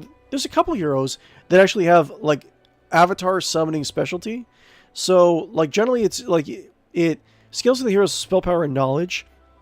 It's actually not bad. I don't think the cost is actually that crazy. I might actually get basic summon avatar. I'm not entirely sure.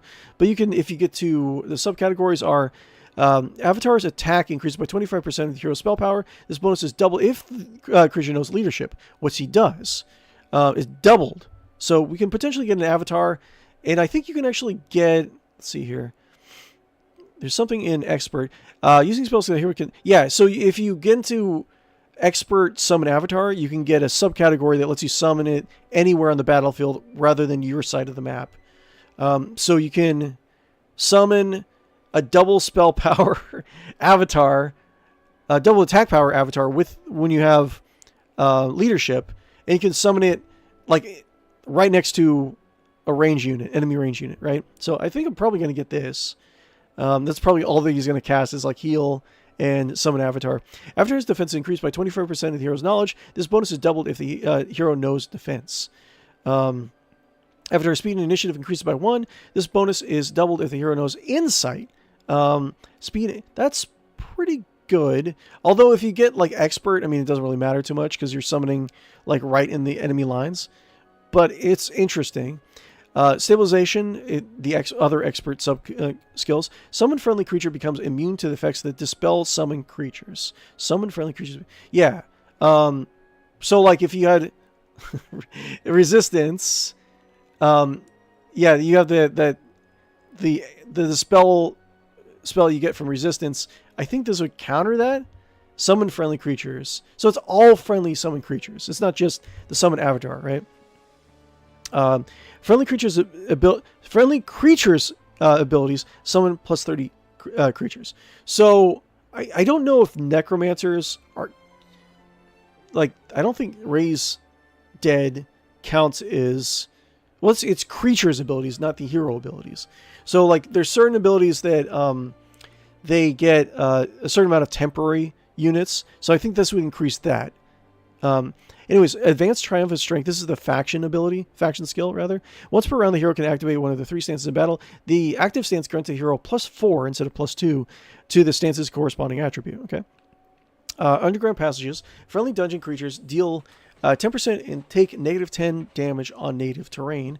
I think that's probably... I'm assuming... I'm not entirely clear about what native terrain is. I'm assuming like temple is like grasslands and like the dungeon is like underground, I want to say. I'm assuming. When selecting a stance, the corresponding attribute of the enemy hero potentially decreases while the stance is active. Okay, so like if you activate your strength stance, then the enemy loses strength. That's my understanding of that. I'll catch back up with chat in just a second. When selecting a stance, the hero gains +3 temporary mana. That's not bad. Especially if I was able to pair it with summon avatar. So expert skills. Jack of all trades. When selecting a stance, the hero's corresponding attribute increases by 5% until the end of battle. Interesting, I guess. So Triumphant Strength. Generate 1 focus charges. So not the resource, but the actual pip. Each time the hero selects a stance. So that's good, but you have to get to it expert level in order to get that. Friendly creatures gain +1 initiative. I think a lot of like heroes are going to get their faction skill by default, I want to say. So I'm going to do summon avatar. So we'll do that. We'll have kind of easy summons. Let's go back a little bit. Sorry, Bam. I hope I didn't ignore you too much. Yeah, miss the descriptions too. Well, there's spells like energize some skills that can move faster. I think I already talked about that. You have focus-related skills and trauma like magic offense. Yeah, we talked about that. You can clearly tell that they are super fans of the game, yes. And now they even have the original creator on board. Oh, really? I didn't know that. That's interesting that they have the original creator on board. It's easy to play competitive now with a single hero in Arena being like... Yeah, that's right. Arena is also a new mode, right? And they introduced that like right at the beginning, right when it was out. So Arena is... you can do like one fight between another player. You don't have to worry about building up a city or anything like that. I think you pick like you have like a certain amount of skill pool or experience pool. And you pick one hero and a certain amount of units and you fight it out with one of your friends, right? So, and I think there's, I don't know if ladders are active right now, but I think that they said they were going to have ladders on it, which is interesting. It's not really necessarily for me, but I can appreciate the fact that people are doing that. He's a speed, early start in his initiative. I think, yeah, early start is initiative. Yeah, that's right. I've never even seen haste give attack power, but I don't know, maybe in 6 or 7. I thought it was earlier than that, but I don't know. I might be crazy. I'm not sure. Inside the castle walls. Yeah, exactly. Like that's what I'm saying. That, like there's what was it? There was one hero that has I noticed like 3 heroes that have avatar specialty. And like one of them is like the avatar is like immune to spells, like always, and like one I think ignores like 1 attack or something weird like that, which is interesting. Yeah. So anyway, I'm gonna have to kind of like play around with this a little bit. I do want to play around with this game a little bit more. So it's just like time wise, I'll probably I don't know. We'll figure it out, but underground does not exist yet. Like the actual like underground like terrain. Yeah, native terrain for dungeons is dirt. Okay. Ladders are being active indeed. Yeah, I'm sure they'll do like caves and underground eventually. Like I have no doubt about that. Okay, we got pumpkins. What do we got here? Knowledge Garden. Increase the fitting hero's knowledge by 1 until the end of the mission. That's good because it increases your avatar. Bandit mission grants gold and possibly also valuable artifacts after defeating its guard. The rich are well supplied and eager to donate to your cause after some persuasion. Okay, cool. Easy battle. Creature guarding this place. You can fight the guards for reward or avoid the fight and return later. Let's fight. They're all melee, so I'm not too concerned. Oh, my poor... Oh, it's a surrounded one. Okay, kind of want to preserve my Minotaur. High morale. We got 10 through 12. I can probably, let's see, 10 through 12. I'll do attack stance 11 through 13. Actually, you know what? I probably should have kept this guy back. Because I'm going to move this guy and then this guy's just going to kill him. So let's do... Oh, well, whatever. Boop.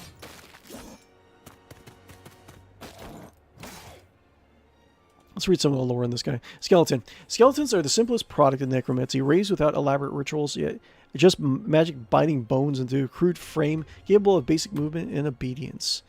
Okay, and they're just like basic stuff.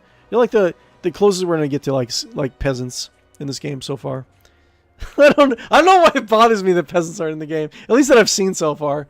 It's like they're just like such a derpy like unit. I'm sure they'll eventually have them in some form. But description ghoul.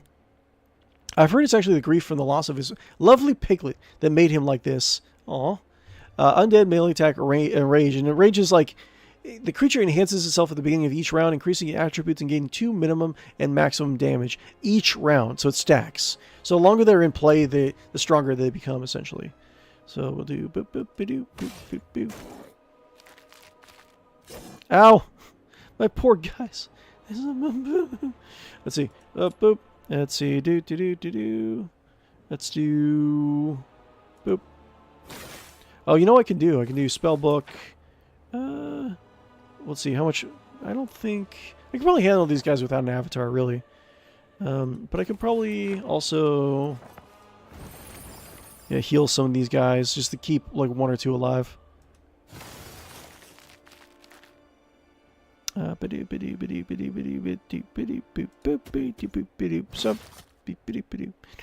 I'll move you right here.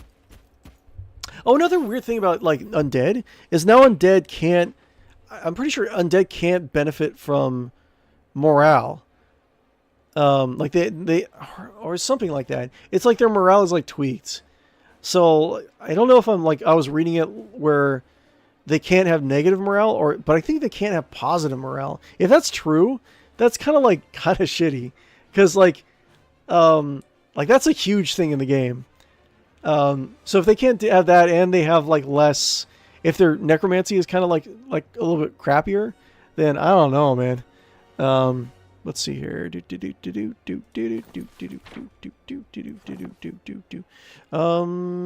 of want to not attack this guy because I don't want him to counterattack. Hey, you know what? Yeah, whatever.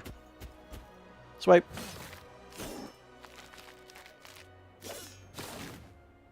Let's see.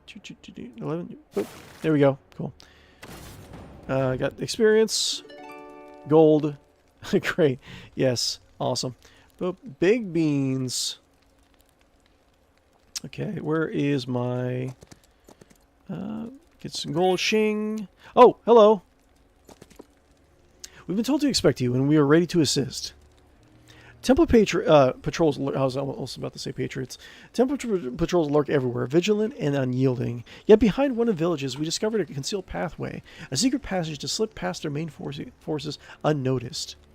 The infiltrators join your army. I do like infiltrators. So, I think, what was it? I think they're called rogues, like other heroes of my Magic games. They're gutted, initially. So the other rogues are whatever their equivalent was in previous games. They have that. So they gain teleport, right? So I think rogues just couldn't, what was it? They couldn't be counterattacked. And I think they were just had a better initiative or something weird like that.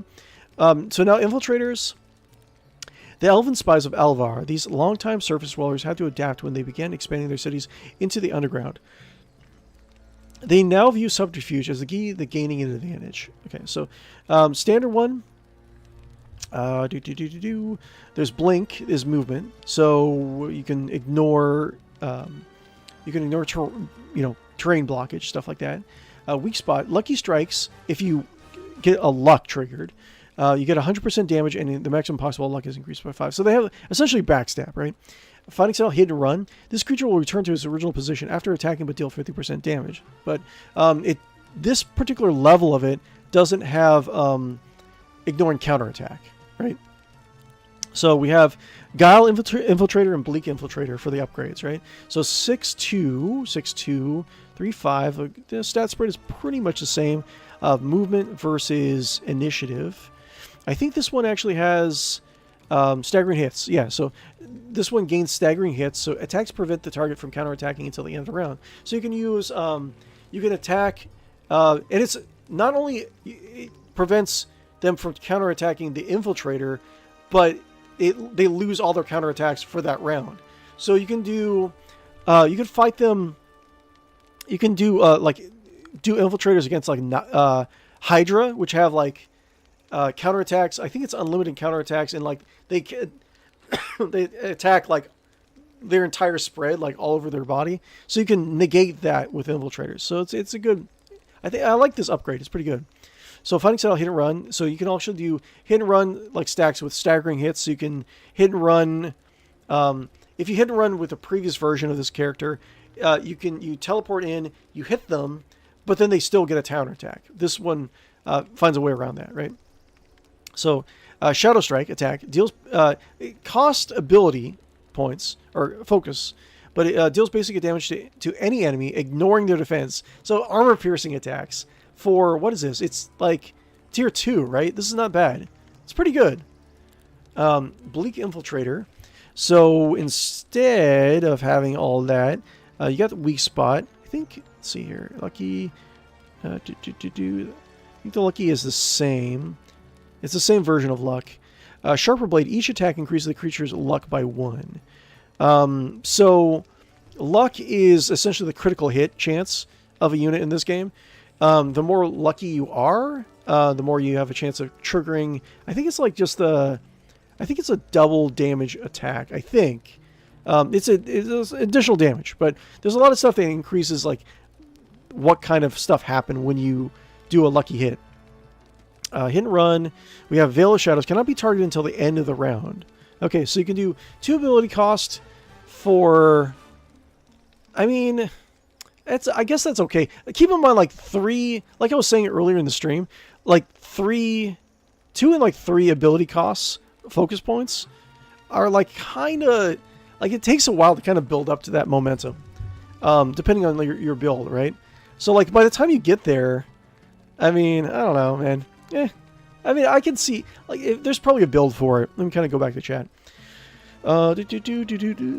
Excuse me. Ooh. Need more drinks. Need some hard drinks. That's what I need. Let's see here. Let me kind of go back. BAM GM. Ladders are very active indeed. Yes. Good. They have shared screenshots showing the underground gate. Looks almost the way it did in Heroes 3, so it's definitely be added in the future. I have no doubt that they're going to add it. It's quite funny. The lobbies of matchmaking don't have teams yet, so many people are asking where it was. The developers seem to have underestimated how many people wanted to play in teams, including against AI. I think that this could be, like I was saying earlier, like it has really good bones. This particular game, I think if like a lot of really like popular content creators were backing it, I feel like it would go in a really good direction, and it would get a lot of support. My 2 cents. So now they have made introducing their teams their highest priority. Good. Cyberstein Dragon. I don't think they can be influenced by morale at all. Okay. Yeah, that's bad. True Undead have no morale. You can read about it in the Undead tag. Yes. However, on the upside, they do have 5 maximum luck, where livings only have 3. I guess you could also say that they can't have bad luck, or they can't have bad morale. So you can't like hit them with like really poor morale and then have them like get stunned. I guess I don't know. Maybe I'm overreacting to it. I just feel like that's, I don't know. Like, I don't know. However, on the upside, infiltrators are pretty much harpies, but they also have added luck thing. Yeah, I think they actually said what the developers said where the harpies were. Like, there's a specific reason why the harpies are not in this game. It's like a lore thing. Shadow Strike also seems to have unlimited range, like dancer shots, but it doesn't mention that in the tooltip. I think Shadow Strike. Shadow Strike. Okay. Shadow Strike. Yeah, here it is. Deals basic damage to any enemy ignoring their defense. That's pretty good. That doesn't sound like it's functioning as intended, though. But okay. Okay, so let's get some wood. Let's see here. Primal Shrine allows the hero to pick 1 and learn 1 out of 3 random primal spells. How do you say this? 𝔒𝔩𝔡𝔢𝔫 spells are most powerful attacks with various effects. So yeah, that's 𝔒𝔩𝔡𝔢𝔫 is like the guru that founded the primal school of magic. Choose 1 reward. Keep in mind that we want to kind of keep our magic consumption low, since our guy is more like melee. So we can do. I mean, I think a lightning bolt might be good. Just I don't know. I think lightning good might be good to kind of like if we need to do like quick damage in a scuff. We won't be always throwing around lightning bolts, but I mean it'll be good to have if say we have like one like sniper is about to shoot and I don't have anyone else ready. Hello. Point us to some action, will you? We're getting bored. The Onyx Dancers joined your army. Okay, cool. Cool. And let's actually combine these Minotaurs. Ooh, what's this? Easy battle.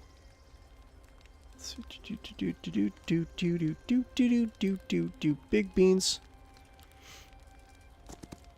Okay. 30 wood. Oh, we have 29 wood. Get out of here. Well, fully restores each visiting hero's mana. Wells are good. Well. In the end, your magic ability is just your level of concentration. Calm down and carry on. Got it. Or You don't need another hat. You already have a hat. Why another hat? Boneheart. Need? No, no, no. But want. Yes, yes, yes. Look at these two. Seems like some lich forgot their puppets here, and now their magic is fading. What's going on here? Tell him! Make him give it! Give what? Give it! Give hat to me! He's already got a hat. Already! Me need it! Looks so pretty in it. You big! Big! Tell him to give it. Wait, who are you? Why you need another one? Actually looks pretty on him, like you be. I think I know how to sell your dilemma. I'll take it. I'm taking the hat for myself. No! Hats! Hopefully I'll get probably get like a top hat as an artifact. Okay, good. Ooh, that's not fun. Let's do. See, basic summon avatar has 84 HP. For this, that's pretty good for this level of damage. 18 base damage.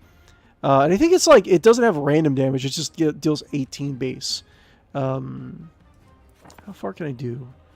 What's the movement on it? I think I'm probably just going to take a hit, no matter how I go about this. Let's see, 0. Mana 0. Okay, sure.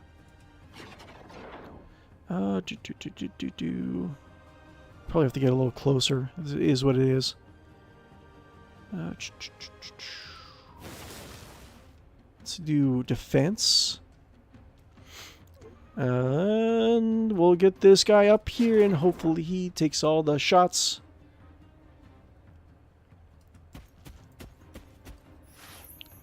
High morale. Sure. Ow. Ow! I don't like you. Stop it. Okay. Do.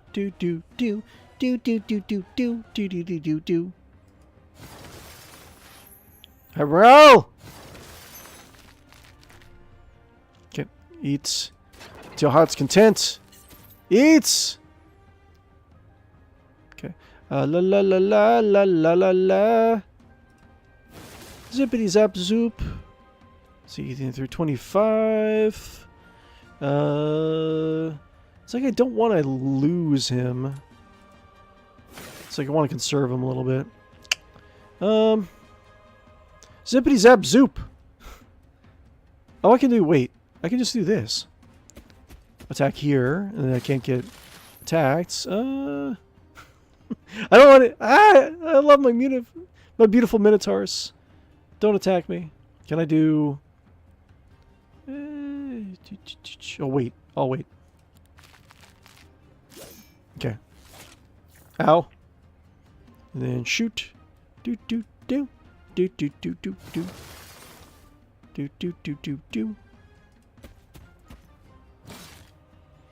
Yes. Cool. And then chop. Choppity chop. Free attack. Bye. Yeah! We're doing a simple encounter. Yeah. Oh, I got the hats! Ah! Sorry, calm down. Straw hat. Yes! I got the straw hat. No, I will not calm down. Ooh, what's this? Wait, how do I get there? So I can go... Where's green portal go? Let's see. Interesting. How do I go? Easy battle. Can I go there? I guess so. Save. What are these things? There must be like neutral creatures. Interesting. Yeah, no bad morale. Yeah. What's it? What is? Growl. Okay. Interesting. Jump. Big rock. Okay. What is a growl? Rock go boom, stick go crash. Legends say these unpleasant and easily annoying creatures were made from stone by dragons, but could stone ever be so short-tempered? Okay, interesting. Melee attack, 45-7. Okay, interesting. Tier 3, rare jump. Jump to a hex within 4 hex radius and deal basic damage to all adjacent enemies. Okay, a little AoE. Big Rock deals 150% of basic damage, but it costs 3. They're not going to get 3 before they end the game. Deals 150% of basic damage, 60 to 84, as magic damage to the target, stunning them until the next round. That's pretty good. Well, it is 3 pips. So, stun creatures are forced to pass their turn. Okay, interesting. Rock go boom.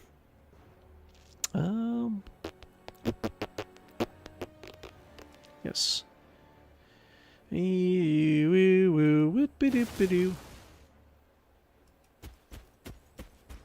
Actually, you know what? Should I do... How much magic do I have?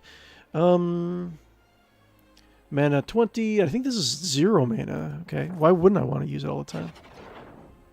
Okay.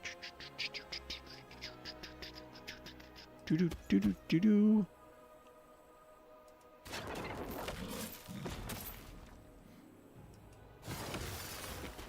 Look at him go! Oh yeah, that's right. There's more than one stack. No! My beautiful boy, stop it! Can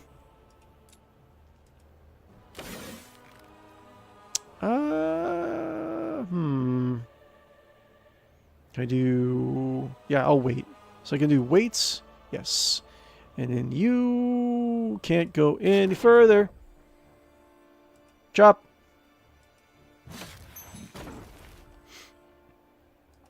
Shoot. Yes. Oh yeah, that's right. Ah! Ha ha! Excellent. I'm the best commander ever. Okay, look at this! Ooh. Oh. Oh. Okay, cool. How do you get up here? Oh, what's this? How do I get... Maybe there's like a teleport spell I can get. I definitely missed that. Whee! Whee! Wait, I want to go... I have to go all the way back. I don't think it matters, really. Yay! Can I not... Oh! Okay, oh, okay, I see. Brass knuckles, nice. Cool. I'm powerful. I'm powerful! Alright. Fixed bridge. 30 wood removed. Okay. There, that should do it. Let's find out what this is, what's waiting for us across the way. Aha. Oh. Oh. I don't know what's wrong with me. All the good stuff, hopefully. Oh, what's this? Stinging sword. Each thing increases by 1 attack. What if the hero of old left behind? And what hero of old left behind and why? Okay, interesting. I don't want to... There's the guys there. Wait, can I go this way? No, I can't. I have to go this way? I have to fight this guy? Guard garrison captain. Look at this guy's beard, man. I've never been a big fan of like beards and mustaches and stuff, but I don't know. Maybe I just once I grow a magnificent, luxurious beard, maybe I'll get a little bit more appreciation for it. Shadow Strike also seen. Yes. Identify yourself. Gunnar, son of Gunnar. We're here on orders of the Triumvirate, scouting the region for answers. Answers, there's nothing that concerns the Alvarian spies. Garner Hill answers only to the Temple of the Sun, so stay out of this. Cow man. Racist. And explain how you crossed the river. The bridge has been destroyed. Ah, so you did break it. Convenient. We're no spies, Captain. Jedium is a land of free nations. Every power has the right to know about the threats to the continent. There is no threat. At least, we are figuring that out. Until then, no one enters or leaves the village. That is final, unless you have special permission. My axe is my special permission. Yeah, I have money. Can I bribe him? Do you want to bribe? What's that? The Provost's lucky token? What have you done to him? Oh, wait. Wait. Wait, what was it that again? It was... Tell him what happened. He's fine. He was cornered. Well, this might sound insane. By fire cicadas or hoppers. Whatever they were, my axe sorted them out. Afterwards, the provost gave me this trinket. Said his nan got it from Ariana herself. Drivelous, you ask me, but that's his story. From Irina herself, you say? Huh. That thou sound like our provost. Fine, Gunner, son of Gunner. You and your people may pass, but don't make me regret this. Bye! Yay! I don't want any of my beautiful Minotaur boys to die. Oh, beer. Beer fountain. Oh, wait, let me take a look at this. The fountain that just eternally pours out beer. Oh my god, beautiful. Increases each visiting hero's luck by 3 until the end of the week. What is it? Wait, what does it say again? Oftentimes called liquid gold, a good beer can spark many adventures and tales. Excellent. 1 second. Let me see something. What are we at right now? We got like a half an hour left. Oh, let's see here. Oh, I need to do my YouTube thing. I forgot about that. Guys, if you haven't already, be sure to like and follow and subscribe on YouTube and Twitch. I really would appreciate it. If you would do so, current goal over on YouTube is to get 1K subs. If you can help me out with that, that'd be great. But if you're looking for to donate and help the channel grow, there's plenty of ways to do that. There's bits, there's bobs, there is super chats, there are Patreon support. Just showing up, commenting inside of any of the videos definitely helps the channel grow. Giving a like and follow and subscribe also helps that as well. But yeah, I do stream Wednesday, Thursday night, Saturday, Sunday morning. So if you guys ever want to just swing on by, hang out, yeah. Generally, I just stream kind of like off the radar stuff. Stuff that's like maybe you have an older game that hasn't been focused on in a while or needs a little bit more of a spotlight on it. Mountain Monastery increases each visiting hero's attack, defense, spell power, and knowledge by 2 until the end of the mission for 5,000 gold. These monasteries, built for enlightenment and serenity, hold generations of knowledge accessible for a price. I do not have money. I'm poor. Okay. Anything here? Nope.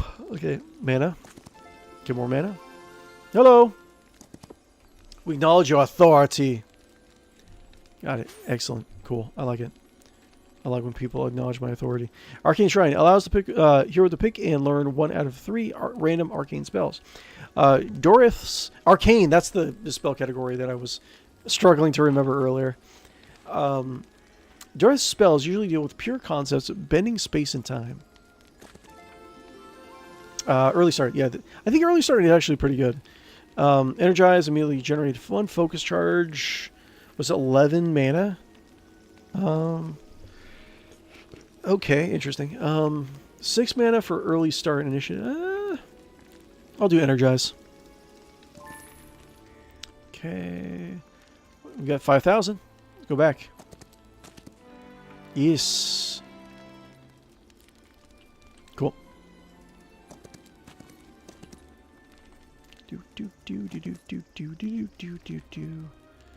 What do we have here? What do we have here? Okay, basic sorcery, basic nightshade magic, basic advanced triumvirate strength. So if we do basic sorcery, put 10% magic dealt. I don't really use magic for this guy though. But if I did a basic and an advanced magical sorcery, the cooldowns of all friendly creatures' abilities are now reduced by 1 round. That can be pretty good. Magic Arrow grants a new battle spell. It deals magic damage to a single target, has no cooldown, and costs no mana. Raw Energy. 10% more magic damage dealt. This bonus is doubled if the hero knows offense. Okay, interesting. Offensive spells ignore 20% of the target's magic resistance. Good. High Mage. All the spells belonging to a magic school the hero has learned gain +1 levels. Okay. Sticky Magic. Effects applied by the hero last +2 rounds. The bonus is doubled if the hero knows wisdom. I think I'll do this. Selecting a Sans card. Temporary mana. Let's do, yeah, Underground Mana Pools. So when we switch stances, we'll gain a little bit more mana. We can actually use that in a pinch to heal our guys up.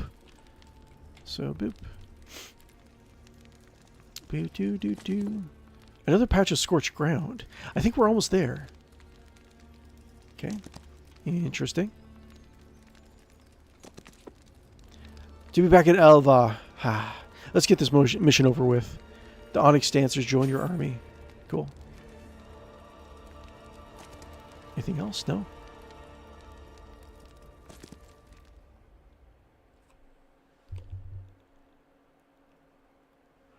Okay, I might actually end the stream after this mission is over. Maybe. We'll see. Boop. Cool. All right. Boop, boop, boop, boop, boop, boop, boop, boop, boop, boop. Energize. 11. Let's do summon avatar. Do-do-do. Doogie-doo, doogie-doo. Here. Ow, ow, ow! I don't like any of you. Didn't like any of that. Okay, boo. Yes.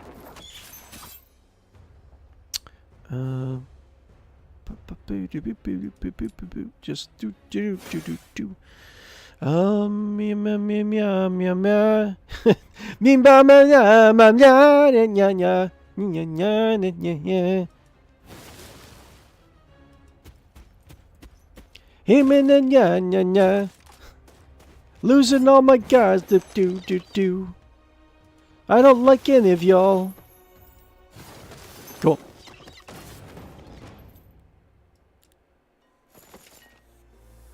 Oh, you know what? I think we actually level up the max for this scenario. Interesting. Okay, +1 defense, money, attack. We could just do like auto battle too. Kind of speed things along a little bit. Like we can do boop and boop. Victory! Nice and quick. What's this? Omen Collar. Common back item. -1 to enemy luck. An imp on your shoulder spells bad luck for the enemy. Okay, sure. Cool. Interesting.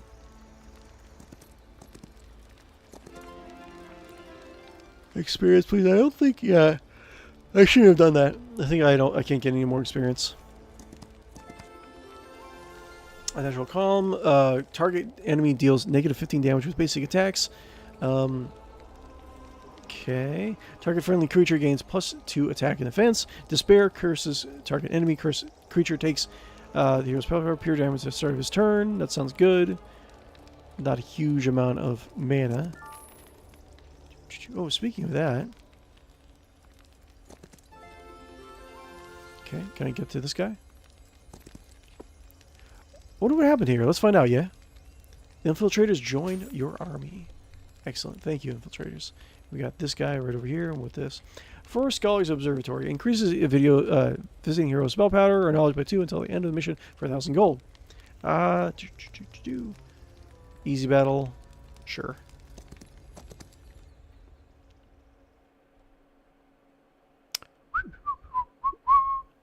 Okay, boop. Me, my, mo. Me, my, mo. Me, my, mo. Spare, energize, healing water, lightning bolt. Get target enemy, curse the target to pure damage at the start of this turn. Yes, let's do that. Curse. Ouch.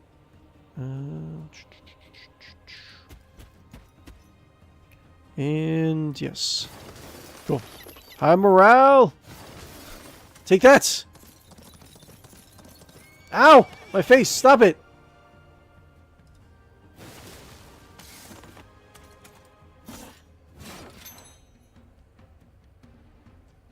Yes. Cool. Excellente, pace picante. Yeah, I can't get any more experience. But I can get stats. Knowledge, yes. Some more spell power. Anything else? Should be it. Gunnar, what's that sound? Sound, my lord? Can't you hear it? It's like a song. An old song. I never heard anything like it before. Interesting.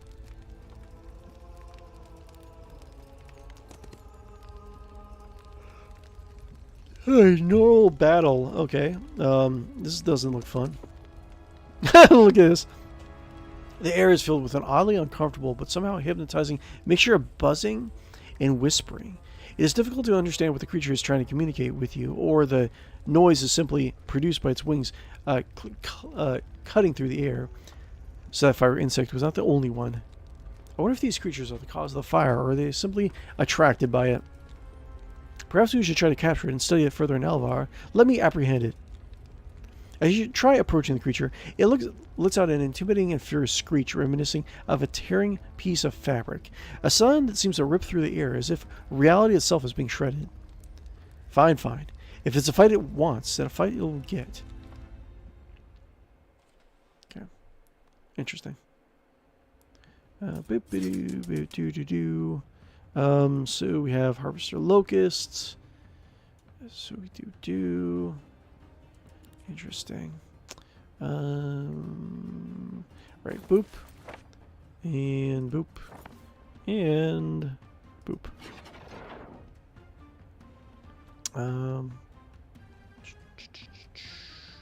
Defend for now, I guess.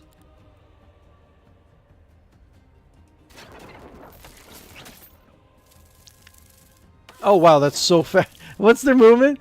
11 movement. Okay, so they can just go fly across the battlefield. Great, thanks. Let's see. I might as well just like kill them. Before.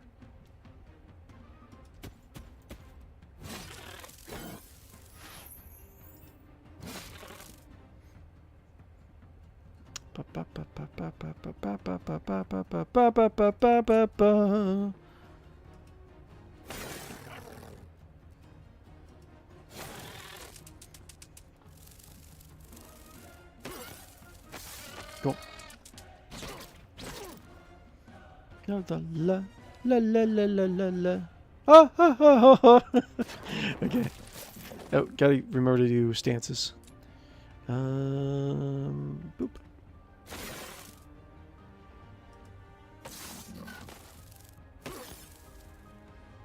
Stop it. Bam.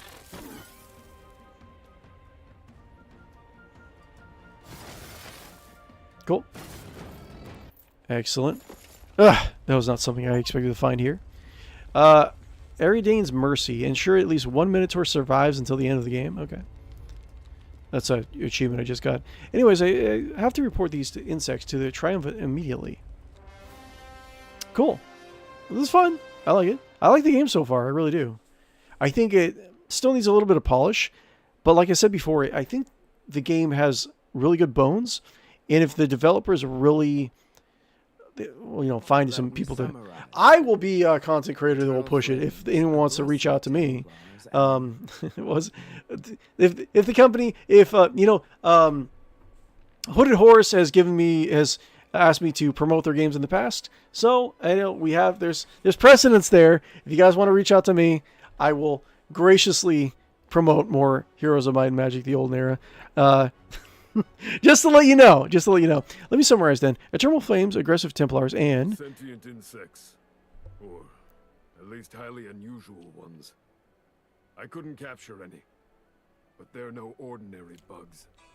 They're burning too. Give me 1 second, guys.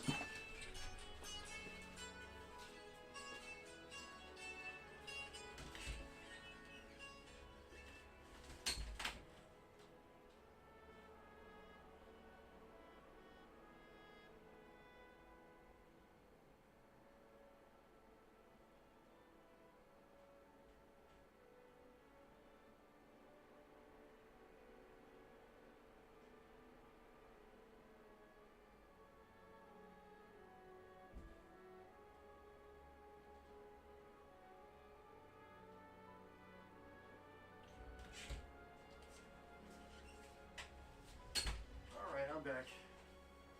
Didn't take that long this time. I'm glad that my internet is working. Oh my god, that was such a horrible time. Jeez. Sentient insects. Noted. Thank you for your report. You are dismissed. Oh no, my boy. Now then, what do we make of all this?